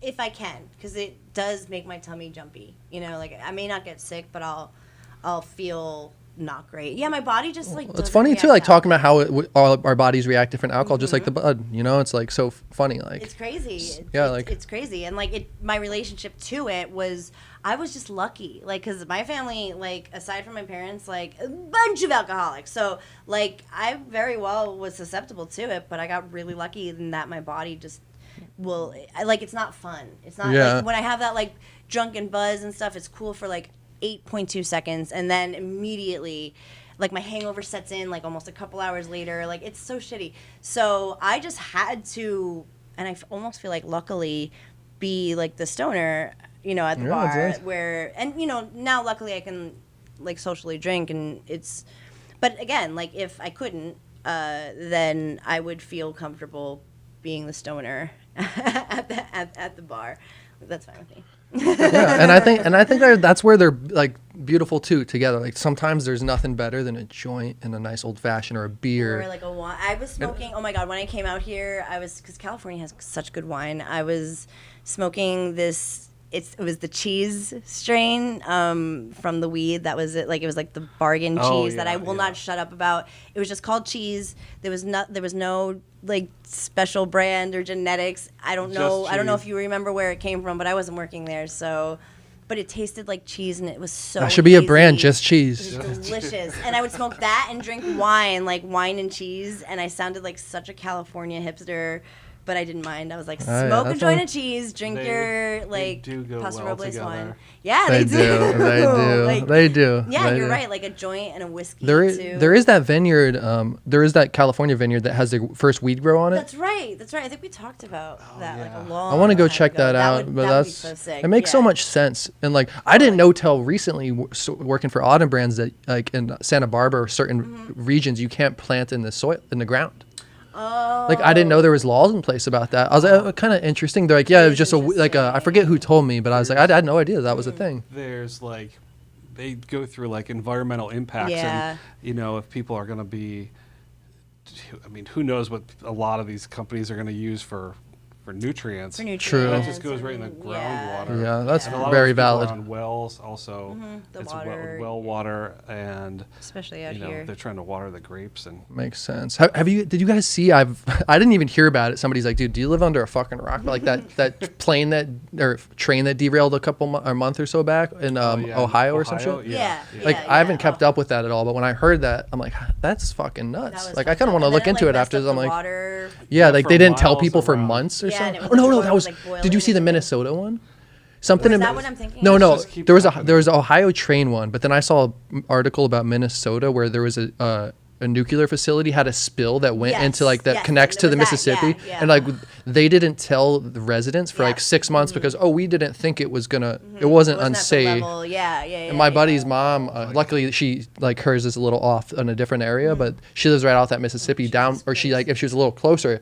But I'm like, dude, think about That's so messed up. there's so much shit going on like that probably too. Like, Well, the good news is that the Supreme Court just rolled back some of the EPA protections on Great. our Yeah. wetlands and water. So we Yeah. got that going for us. I was joking to my brother the other day. I'm like, dude, with fucking shit getting crazy, like I might just go like, you know, somewhere where it's gonna be nice in 30 years, like Alaska, and buy some land. He's like, too late, bro. He's like, everybody's buying that shit up already. But like the global warming shit's real. Like, and there was a movie I watched that kind of inspired that thought. I forget what it was, where they were trying to do that. Like he was like making a. Did the guy go live in the bus, and the abandoned bus? Into the Wild. Alaska, Into the Wild. I never. Oh no, I'm thinking a different one, but that movie is dope. I like that Eddie Vedder song on there. The bear guy. The Society song. That was the first time I heard it on there.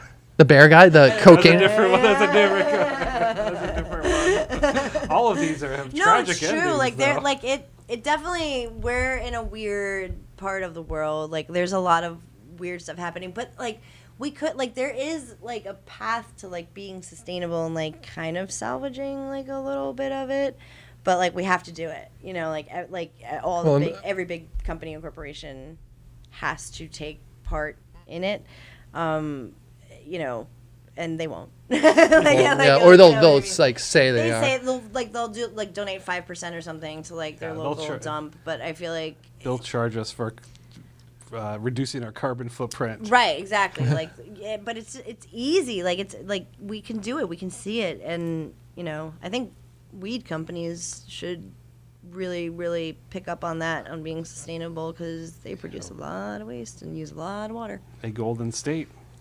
Golden State, we just had those guys on our show, and like like Sustainable. their number one thing is sustainable. like to be sustainable, not use like ridiculous packaging and recycle and use the correct amount of water and all the things, instead of like making a giant 85 billion acre warehouse of shitty weed.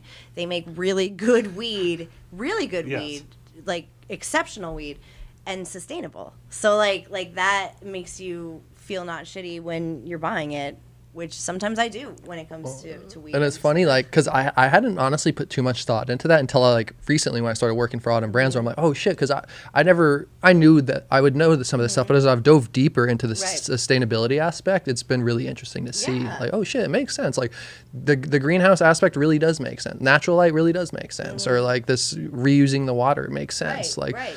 You can and do it. and that's like the harder legwork too, right? It is. Then you can just crank shit out and not do that, It's but. putting in the effort to do it and like kind of For a long haul game too, I think is the beauty of it. Shout out to them. You know, it's like it's not like, oh, we're just trying to flip this real quick in this warehouse. Like we're gonna Exactly. have this facility for pass it to our kids one day. You exactly. know, like This is gonna last the test of time, and the environment, which is like, you know, aggressively asking us to save it. You know, like, and you know, I feel like we're slowly catching on, but I just feel like it has to pick up. Yeah, I mean, like one of the growing, just the electricity to grow puts an incredible strain on the power grid in California. Yeah, it does. Has Yeah, increased, you know. Yeah. I wonder what it is tremendously. total. It's Like probably like crazy. barely, you know, It's gotta be barely abs- hanging on. Yeah, as yeah, is. yeah. yeah, like I forget. I remember somebody talking who had like 30 grow rooms, one of these brands out here, and they told me how much their monthly was for. I'm like, holy fuck! Like So you have crazy. like it's relatively small for 30. That's not that. No, like, and like imagine like the huge ones. Like I can't imagine. So like using the sun and supplemental lighting, you know, saves your yeah, there's like power a way right there. Yeah, there's really a way to do it, but like you said, it takes effort and like research and you know. And it's putting hard money too if the into- market doesn't necessarily respect it because Right. the marketing of everything, like you're saying with high tea, all that's going kind of, and there's a nice. We're at a time right now where there's so much more education coming up, but Yes. like I could see as a business owner too, like okay, let's put in all this extra work, and then it's going to be twice as hard to sell too. Sure, Like yeah, damn, yeah, like yeah, this yeah. game's like, crazy. I'm environmentally conscious, but like I can't get my product on the shelf. Yeah, no, like that's totally like a weird line that like the market is out here. Oh yeah, Good 'cause old you come market. in and it's all day long. It's I want the highest THC for the cheapest price I can get it, and Yeah. that generally translates Yeah. into boof. Oh shit. Yeah, it does. Oh, it I does. love It's that. a weird time. It's a good time, but it's definitely a growing and learning time. It's been a good time kicking it here today with you guys. so- Yeah, this has been awesome. You know, hopefully this is the first of many. I do want to do some like other style videos with you guys. Like we're Yeah, saying, some of we'd this love to. comedy shit. Like just like Yeah. that's what I'm like. Just to get out, just have a lot of fun with it. Get outside the box a Yeah, little bit. definitely. So Try new things. keep like, keep a lookout for that, guys. We'll do some cool yeah, shit. collab yeah. in the future. I love that stuff. We definitely should be doing that stuff because that is the thing. We can do what we want, and that is awesome. Totally. I feel like this is a pretty solid one. I don't know what time. Oh shoot, it's 8 o'clock almost. Nice. Okay, we'll wrap it off here. All right. Yeah, nice. Yeah. Thanks again, guys. Thank you. Thank you. Absolutely.